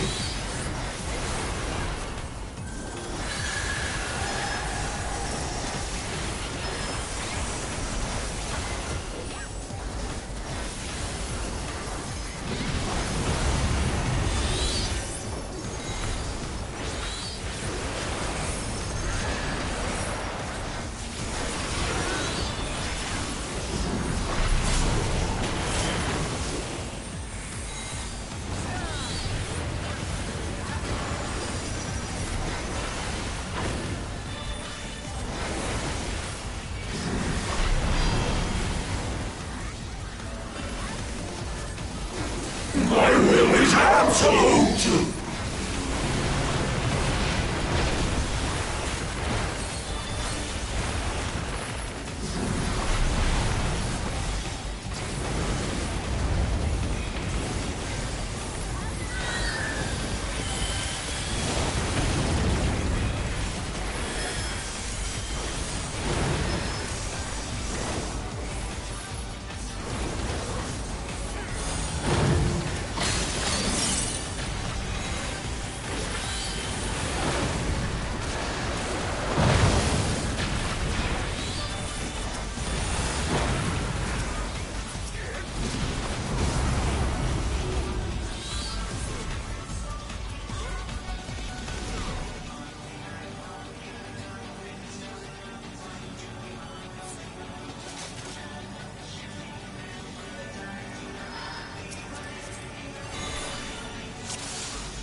Receive obedience and be honored!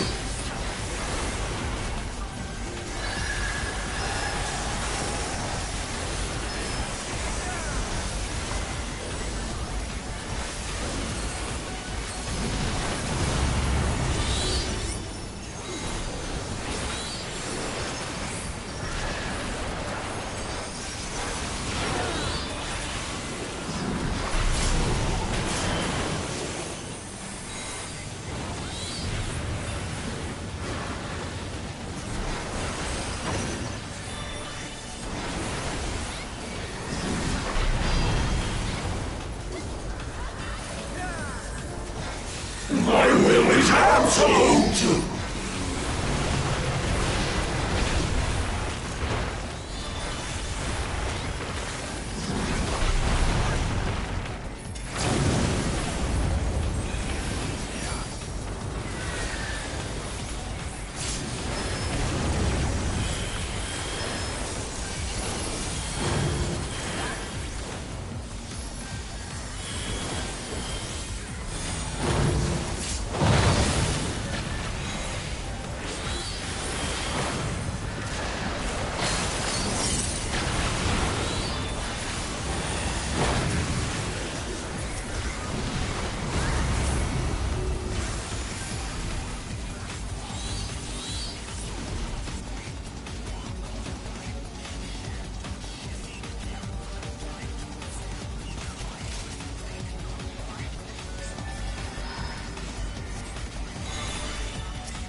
Receive only death and be honored!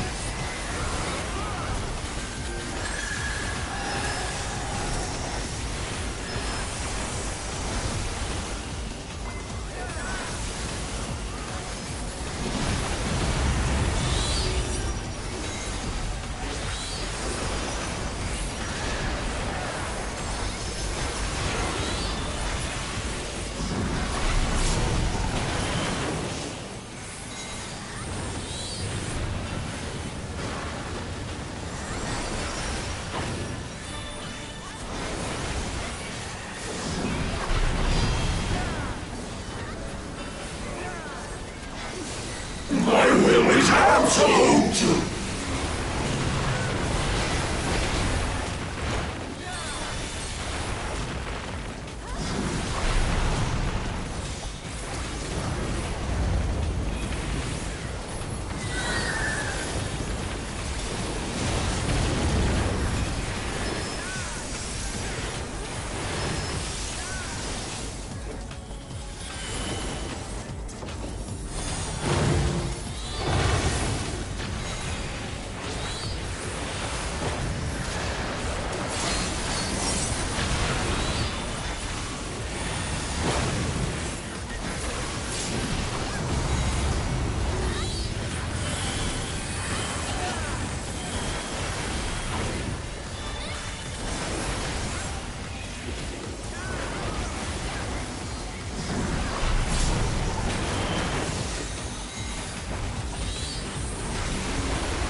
Rejoice and partake of my gift!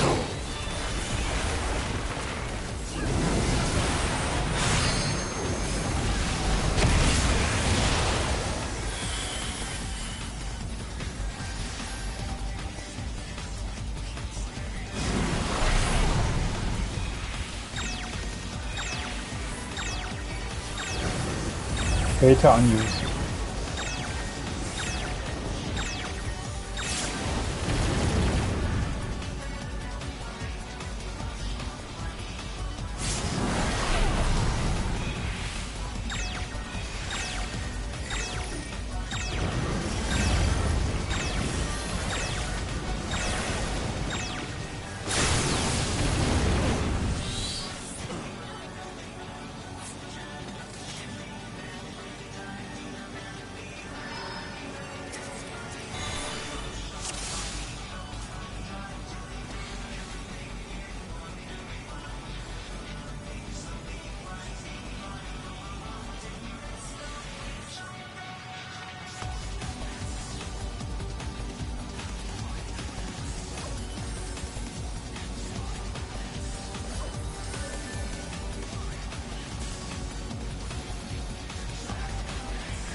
Wait, I thought it was the other way around.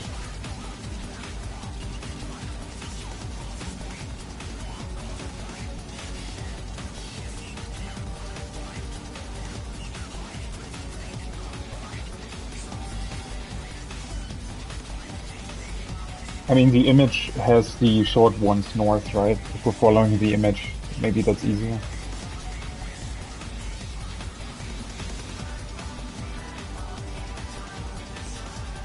Doesn't it say soak of color matches towers north on the stacks?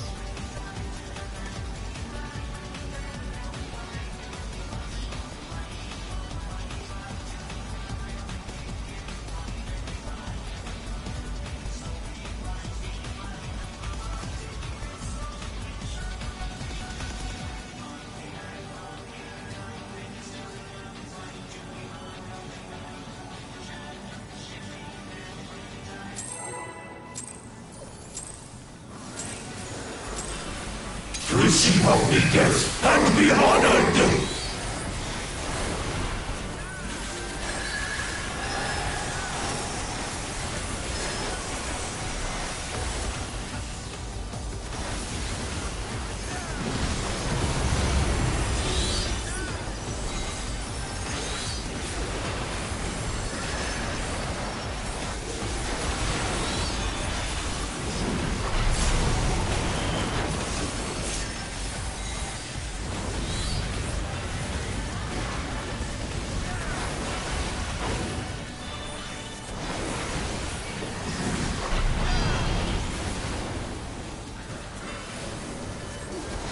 My will is absolute!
Rejoice and partake of my gift!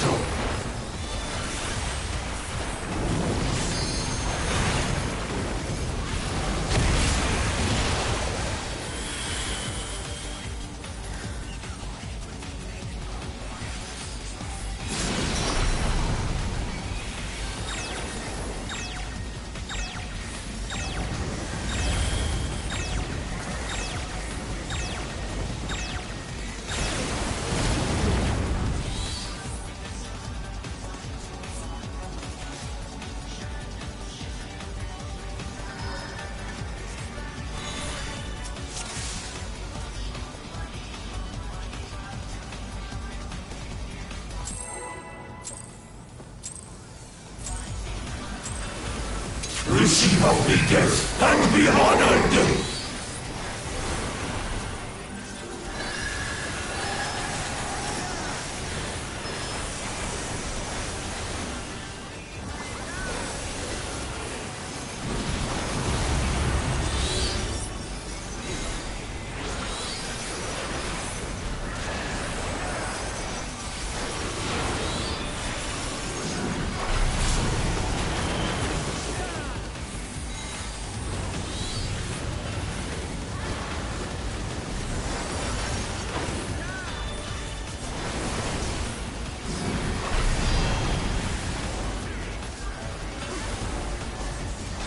My will is absolute!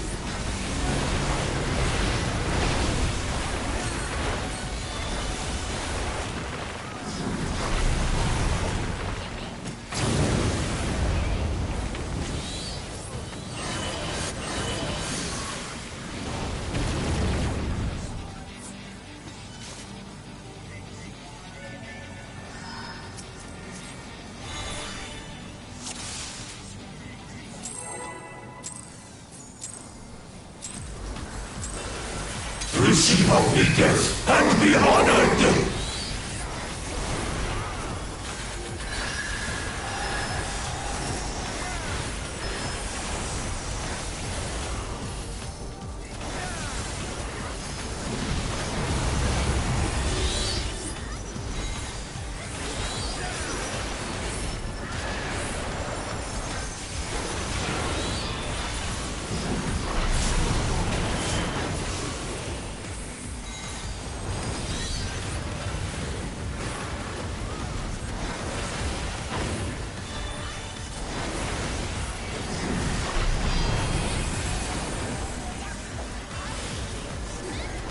My will is absolute!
Rejoice and partake of my gift!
Receive obedience and be honored!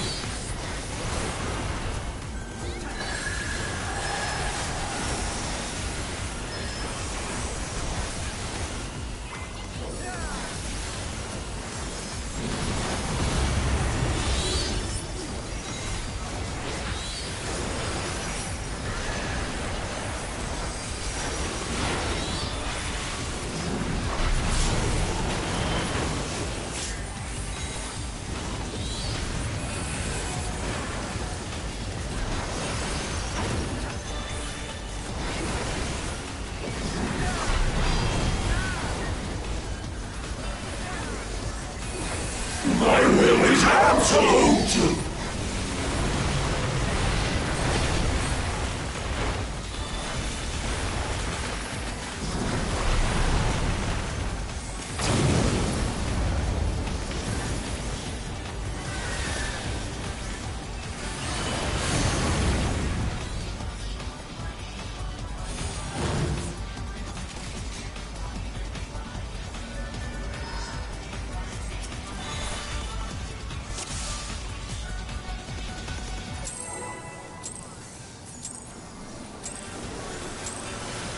Receive obedience and be honored!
I died to damage.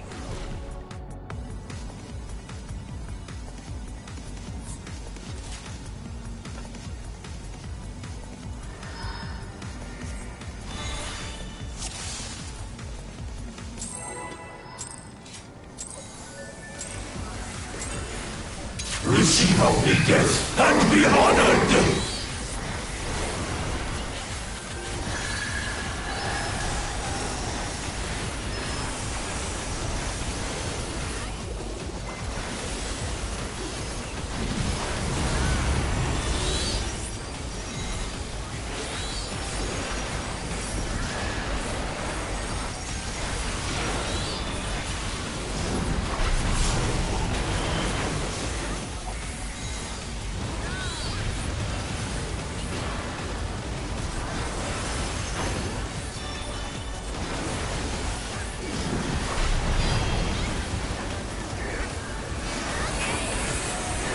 My will is absolute!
Rejoice and partake of my gift!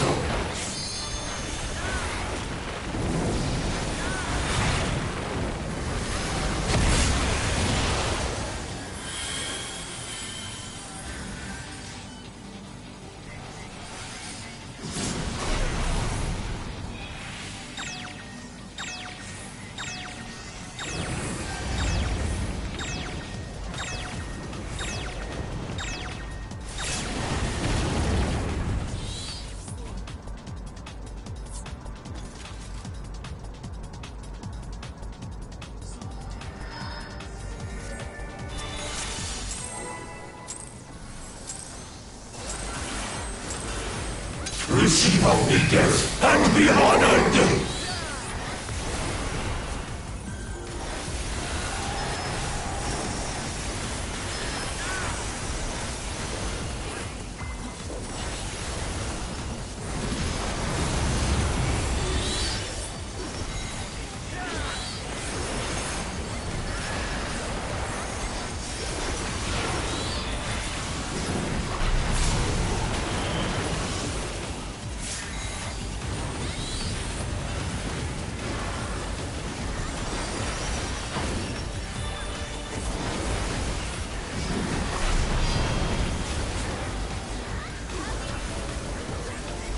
My will is absolute!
Receive only death and be honored!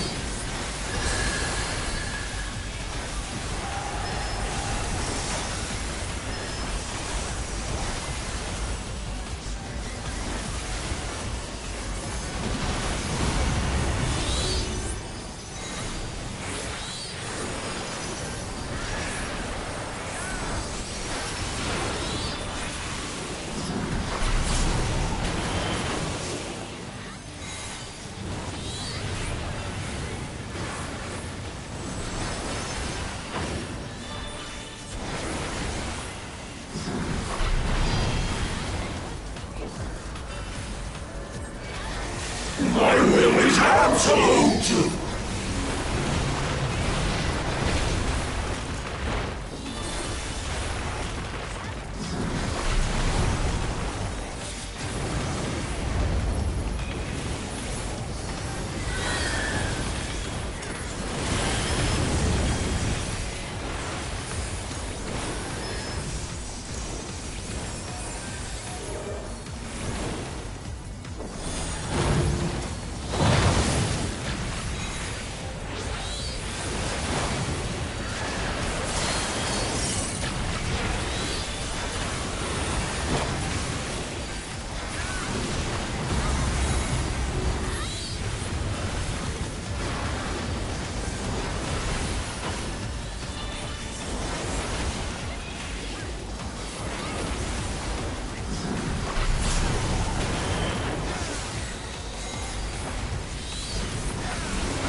Rejoice and partake of my gift!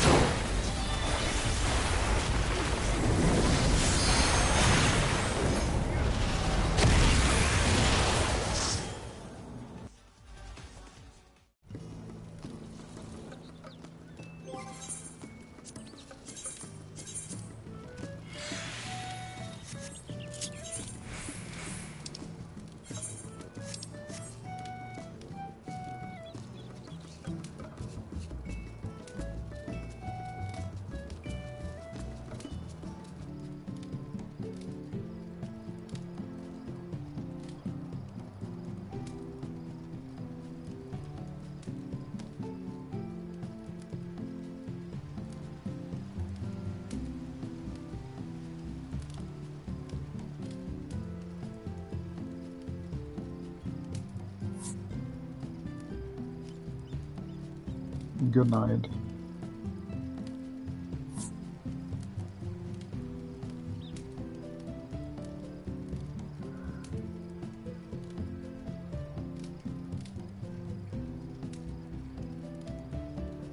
Good night.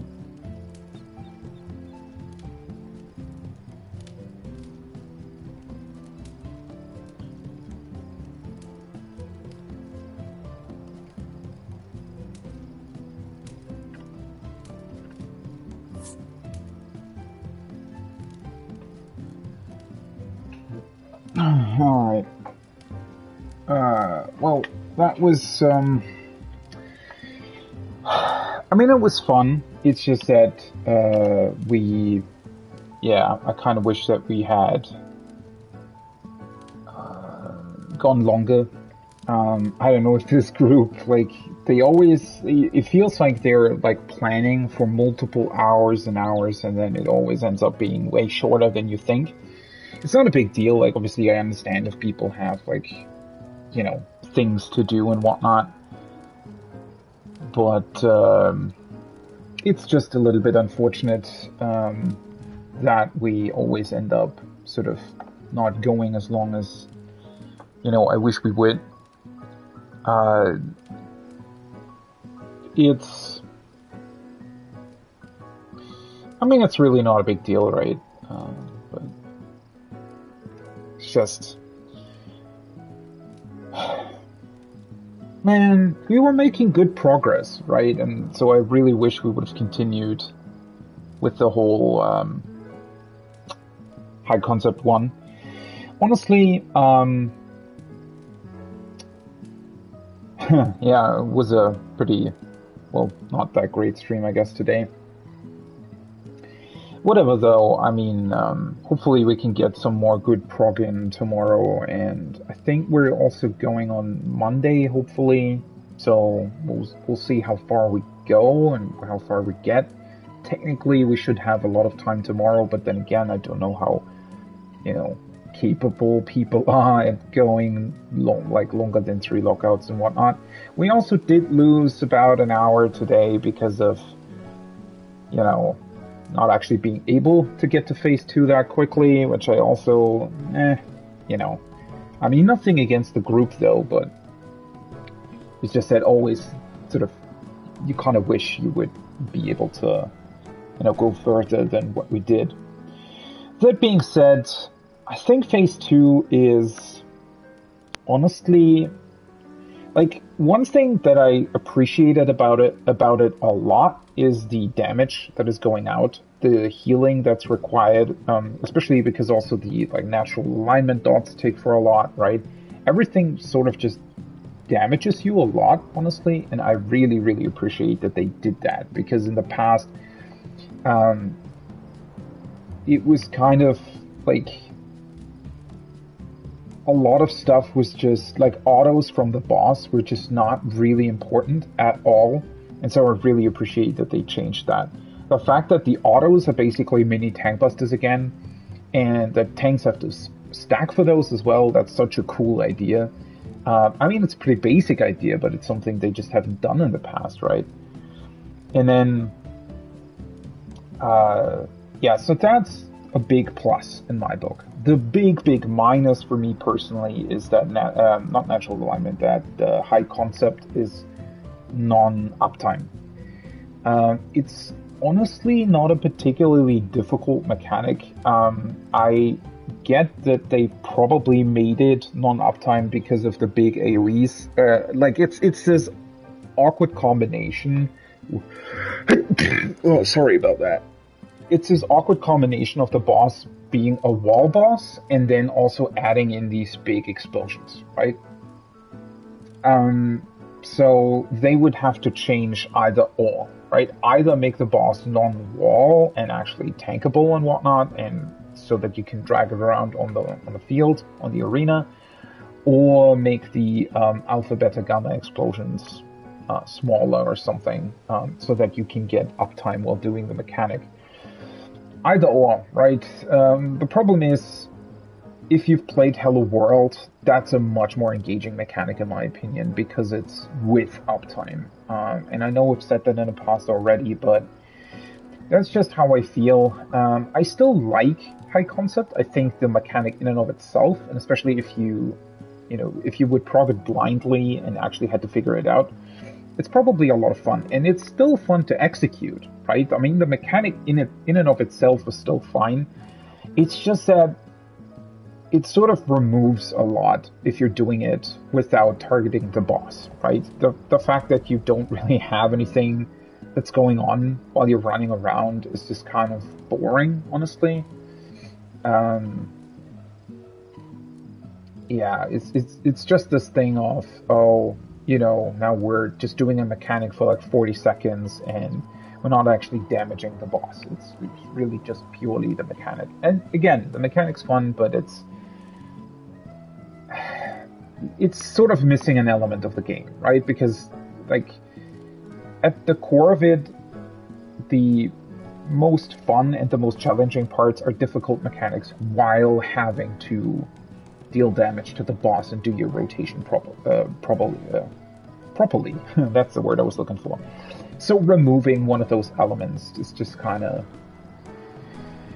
well, whatever. I still like the mechanic. I still like it from like a mechanic standpoint, right? From a standpoint of what is it actually? Why does it exist like that, right? It's pretty cool, but well, overall, I think that Phase 2 is just... I don't know, a lot of it, like, the stuff that is there is really, really cool. I just wish there would be more there, right? And that, one sort of thing, obviously, would be full uptime, but the other thing is also that the natural alignment and high concept do come back in a slightly different form. So it's not like you're doing the same thing again. And with the way those mechanics work, in and of themselves, natural alignment, for example, is just incredibly interesting because it has so many different variations to it, right? It can be any two people, basically, who get the dot. And so you need to be ready for a lot of different combinations of things, right? Obviously, you have your priorities set for those. And so it's not, it doesn't really make the execution any more difficult, really, if people are, aware of what their priority is. But it does make, it keeps it interesting, right? It keeps it interesting because you might just stand in different positions and whatnot. And so I like that a lot, and the same goes for the second natural alignment. The problem being, it's still kind of the same mechanic, right? Same for High Concept 2. While it does have a different resolution, where like an added-on part to it, much like Hello World 2 had an added-on part to it, Hello World 2 had the same issue, right? As much as I actually like Hello World is still one of my absolute all-time favorite mechanics they've ever done in the game. But that being said, Hello World 2 was just a copy of the first one, or rather, the first one was the same as the second one, just minus the, I think it was the towers at the end or something, right? So, but you, like, in terms of the actual execution, you did the literally exact same thing for the first one as you did for the second. So it was just, well, what made it interesting again is the fact that you could get different debuffs, right? So even though it was the same mechanic, your role within it could be vastly different from the first to the second one. So it was still a very, very interesting mechanic, but same thing there. And a lot of people, I think, expressed that opinion back then as well, that they just didn't like that O12 basically just repeated the mechanics after the 50% mark. That is Phase 2, right? Phase 1 kind of didn't do that, but Phase 1 had other issues, especially the LB cheese at the end that just made the whole phase less in terms of what it could have been. Now, that being said, I kind of feel like this boss has that same problem again. Like, it's already a shorter fight, right? You need to remember this fight is almost 2 minutes shorter compared to most Phase 2s that they've done in the past. And I don't necessarily mind that, honestly, especially when you look at P7, for example. There are a lot of fights that could actually benefit from being shorter than what they are currently. So I'd much rather have an 8-minute fight, or 8.5 minutes, I think, in this particular case, that like throws a lot of mechanics at you, has a good pacing, and overall is just a lot of fun, compared to something like P7 that is, I don't even know, wait, let me just double check. What's the end range on P7? It's 11 minutes, right? So that's actually 2 minutes too long, in my opinion. When you look at, like, obviously I like 11-minute fights, right? Or 12-minute fights, or even longer, right? I did like Titan and Shiva a lot, E4 and E8. Especially because they were longer, right? They were about 14 minutes each, and I thought that was pretty cool. Obviously, they didn't have the door boss, so it kind of took something away as well. Either way, though,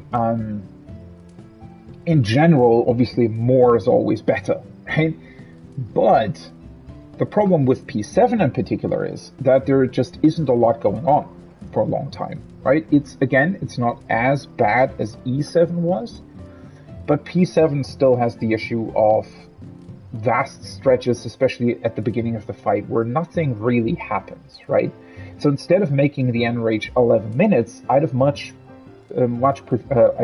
preferred it more if the fight was 9 minutes, but they shortened the first 7 minutes by 2 minutes, right? So just either compress all the mechanics and just make them faster paced, or just straight up remove a couple of minutes. And there are a couple of like moments in the fight that you could just straight up cut, and it would just make for a better fight.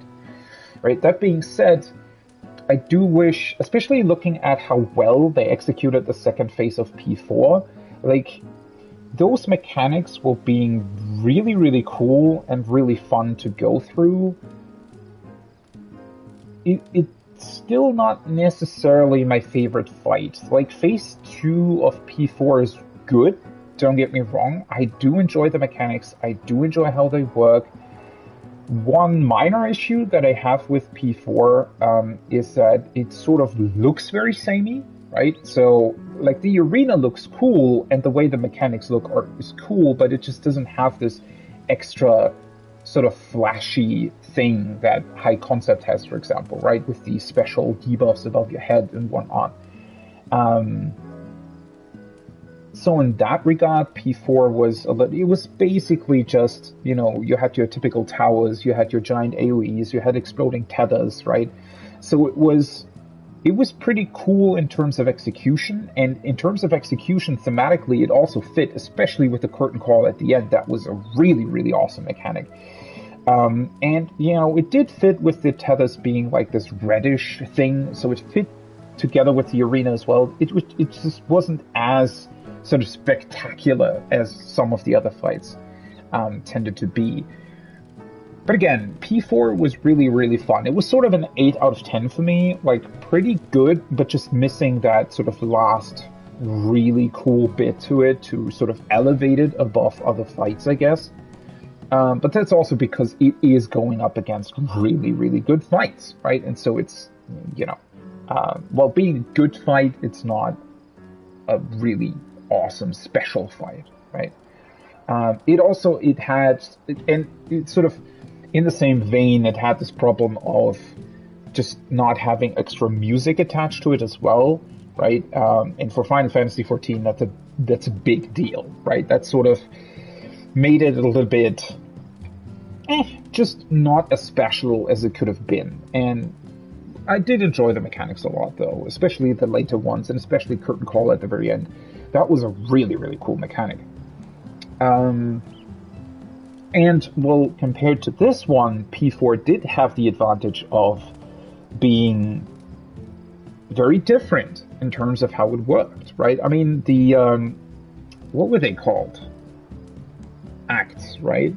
So was it Act 2 and 4, I think, that were somewhat same?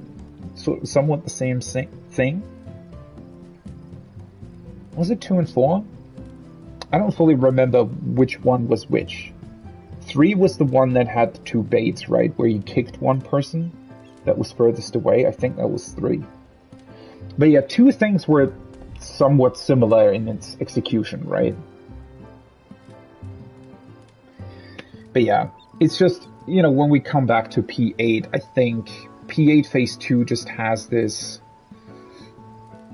I don't know, I feel like Phase 1 does a better job at actually sort of throwing in a different way of how the mechanics work, right? So Snake 1 and Snake 2 are very different mechanics.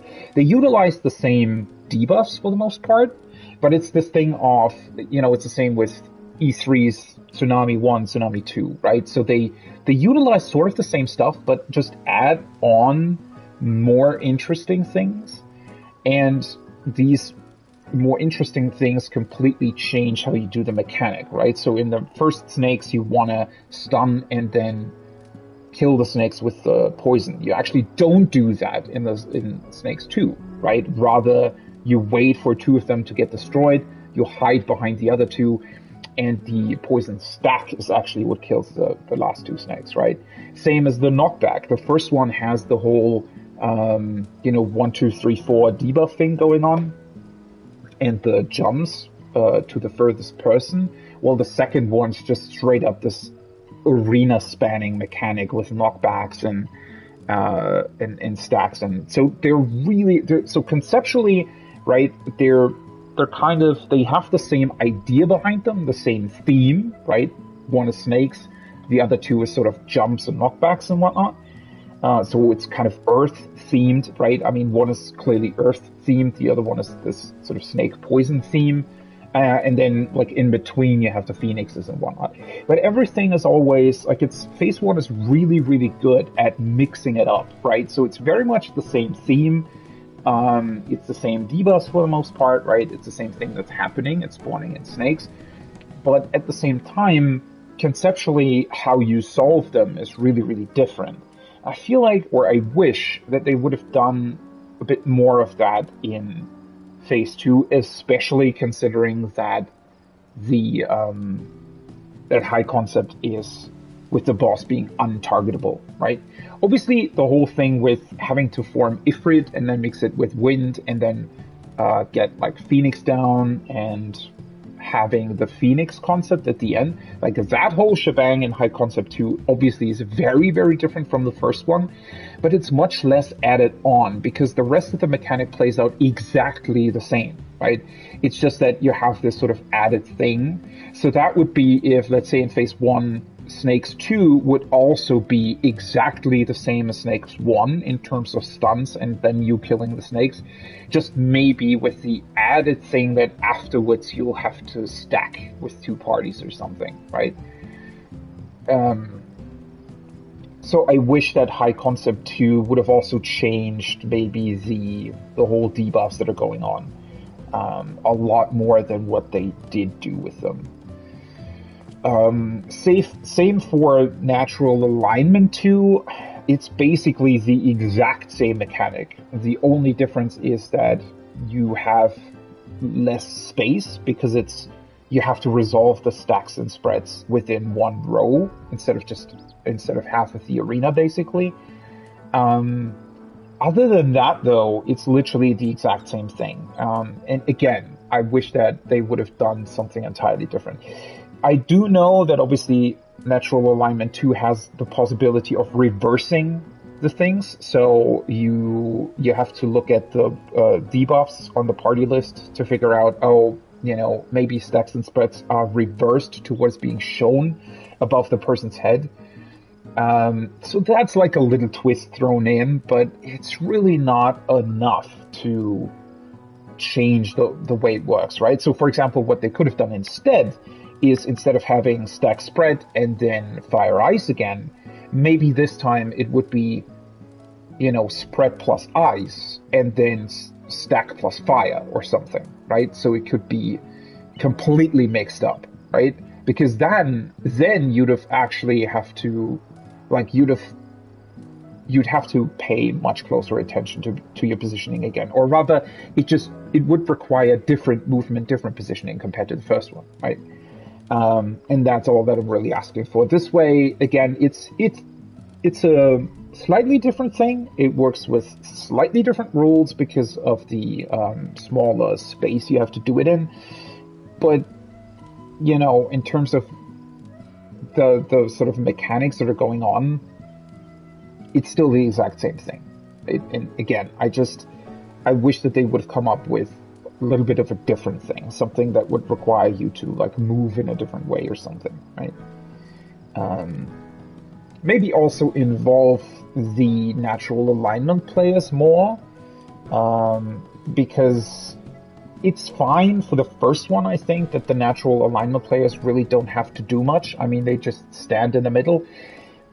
So conceptually, you're still doing something because you have to pay it, or you have to make sure that you're really in the middle, right? Because if you're slightly off with your positioning, maybe the wrong people would bait ice and fire. So it's not like you're doing nothing, but I wish that, for example, would be different in the second Natural Alignment. Maybe they could have also done something where you could, I don't know, swap who has the thing, so you could give it to another person maybe, and maybe by doing that, it would reverse the order, and you'd have to either give it to another person or not give it to another person to make sure that, the order is in the correct, works the correct way. That could have been a very cool twist, for example, right? If, let's say, the Natural Alignment players, it's the same, so you want to do the same thing as the first one, right? So have either stack or spread and then fire or ice, but in order to achieve that, you'd maybe have to reverse or not reverse the order depending on the debuffs that were going out, right? So that would have been, I think, a much cooler twist that also would have involved the Natural Alignment players, and instead of just being the exact same thing but with a smaller space. I don't know, stuff like that, right? So I think overall, I do very, very much like P8, but especially if we then look at the whole rate here, there's definitely a lot missing this time around. It's still fun. I think the best thing, honestly, about this whole rate here is that there is nothing bad, right? There's nothing that's just outright bad, because there is a difference in P7 just being not that interesting, or P6 just not having a proper damage check, right? Those are things that are unfortunate, but you can live with them, right? They're not necessarily going to destroy your enjoyment that you have with the fight. But, there have been fights in the past, again, E7 being an example, that was so egregiously boring in places and just so weird in terms of how it worked that it just wasn't as good as it could have been.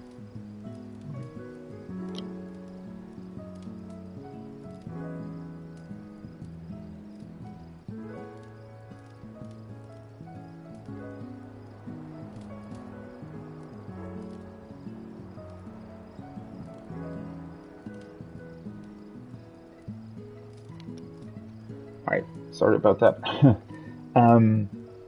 But yeah, that's just sort of my take on this raid tier as a whole. It's missing a lot, I think, at the end of the day. The first fight's really the biggest highlight, I think. P5 is a really, really, really good first fight. It's doing a lot of things. It's being challenging. It does require everybody to be alive at certain instances, or at least most of the party to be alive. But it can be recovered, and at least in certain configurations. And overall, the fight's just very enjoyable. It has a lot of variation to it. You do a lot of stuff, right? P6 doesn't do enough with the stuff that they've put in it, and the fact that it didn't have like a DPS check at all, and you could even in week 1 just tank LB your way through Cachexia 2. That shouldn't be a thing, right? That just straight up shouldn't be a thing that's possible. And yeah, so E2, for example, is a much better example of what a second fight should look like, in my opinion. And then P7, again, it's too long in the beginning, it's too boring in the beginning, it just doesn't do enough with what's being presented and what's in the fight, right? And then we have P8, which in general is a really, really good fight, but unfortunately it's just not...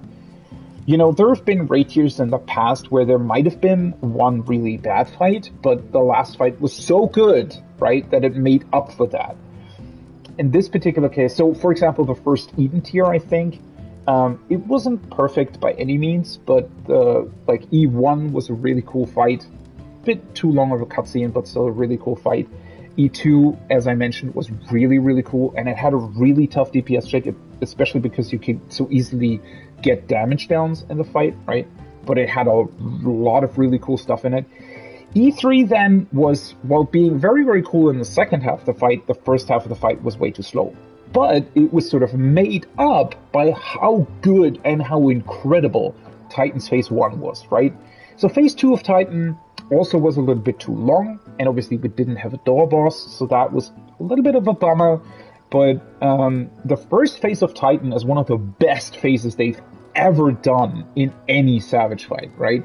And so it sort of elevated the whole raid tier, and you know, it sort of made up for the first half of E3 in a way, right? And I think that's the biggest problem with this raid tier, is just that on average, it's just not as good as other ones, right? Individually, there's nothing that's like offensively bad or anything about this raid tier, but it does have the problem of just not being as good as it could be, and just being a little bit, I don't know, it has this average feeling to it in a lot of ways, right? Again, P8 obviously is above average in a lot of ways, but overall, right, when you look at the whole raid tier, I feel like, honestly, it's just not as... Like, it does have cool elements, but they're also sort of... there are also not so cool elements, and there's nothing offensively bad, but also nothing that's really standing out, right? The things that do stand out are just not enough to really make it special. So, for example, the arena changes in P7, while being really, really cool and something sort of unusual, it's just not enough to make the fight as special as it should be as a third fight, right? Anyways, that being said, that's the stream for today. Tomorrow will be more prog, and hopefully we'll get a lot of time in Phase 2. So I hope you have a great rest of your evening, morning, day, wherever you are. See you on the next one. Bye-bye!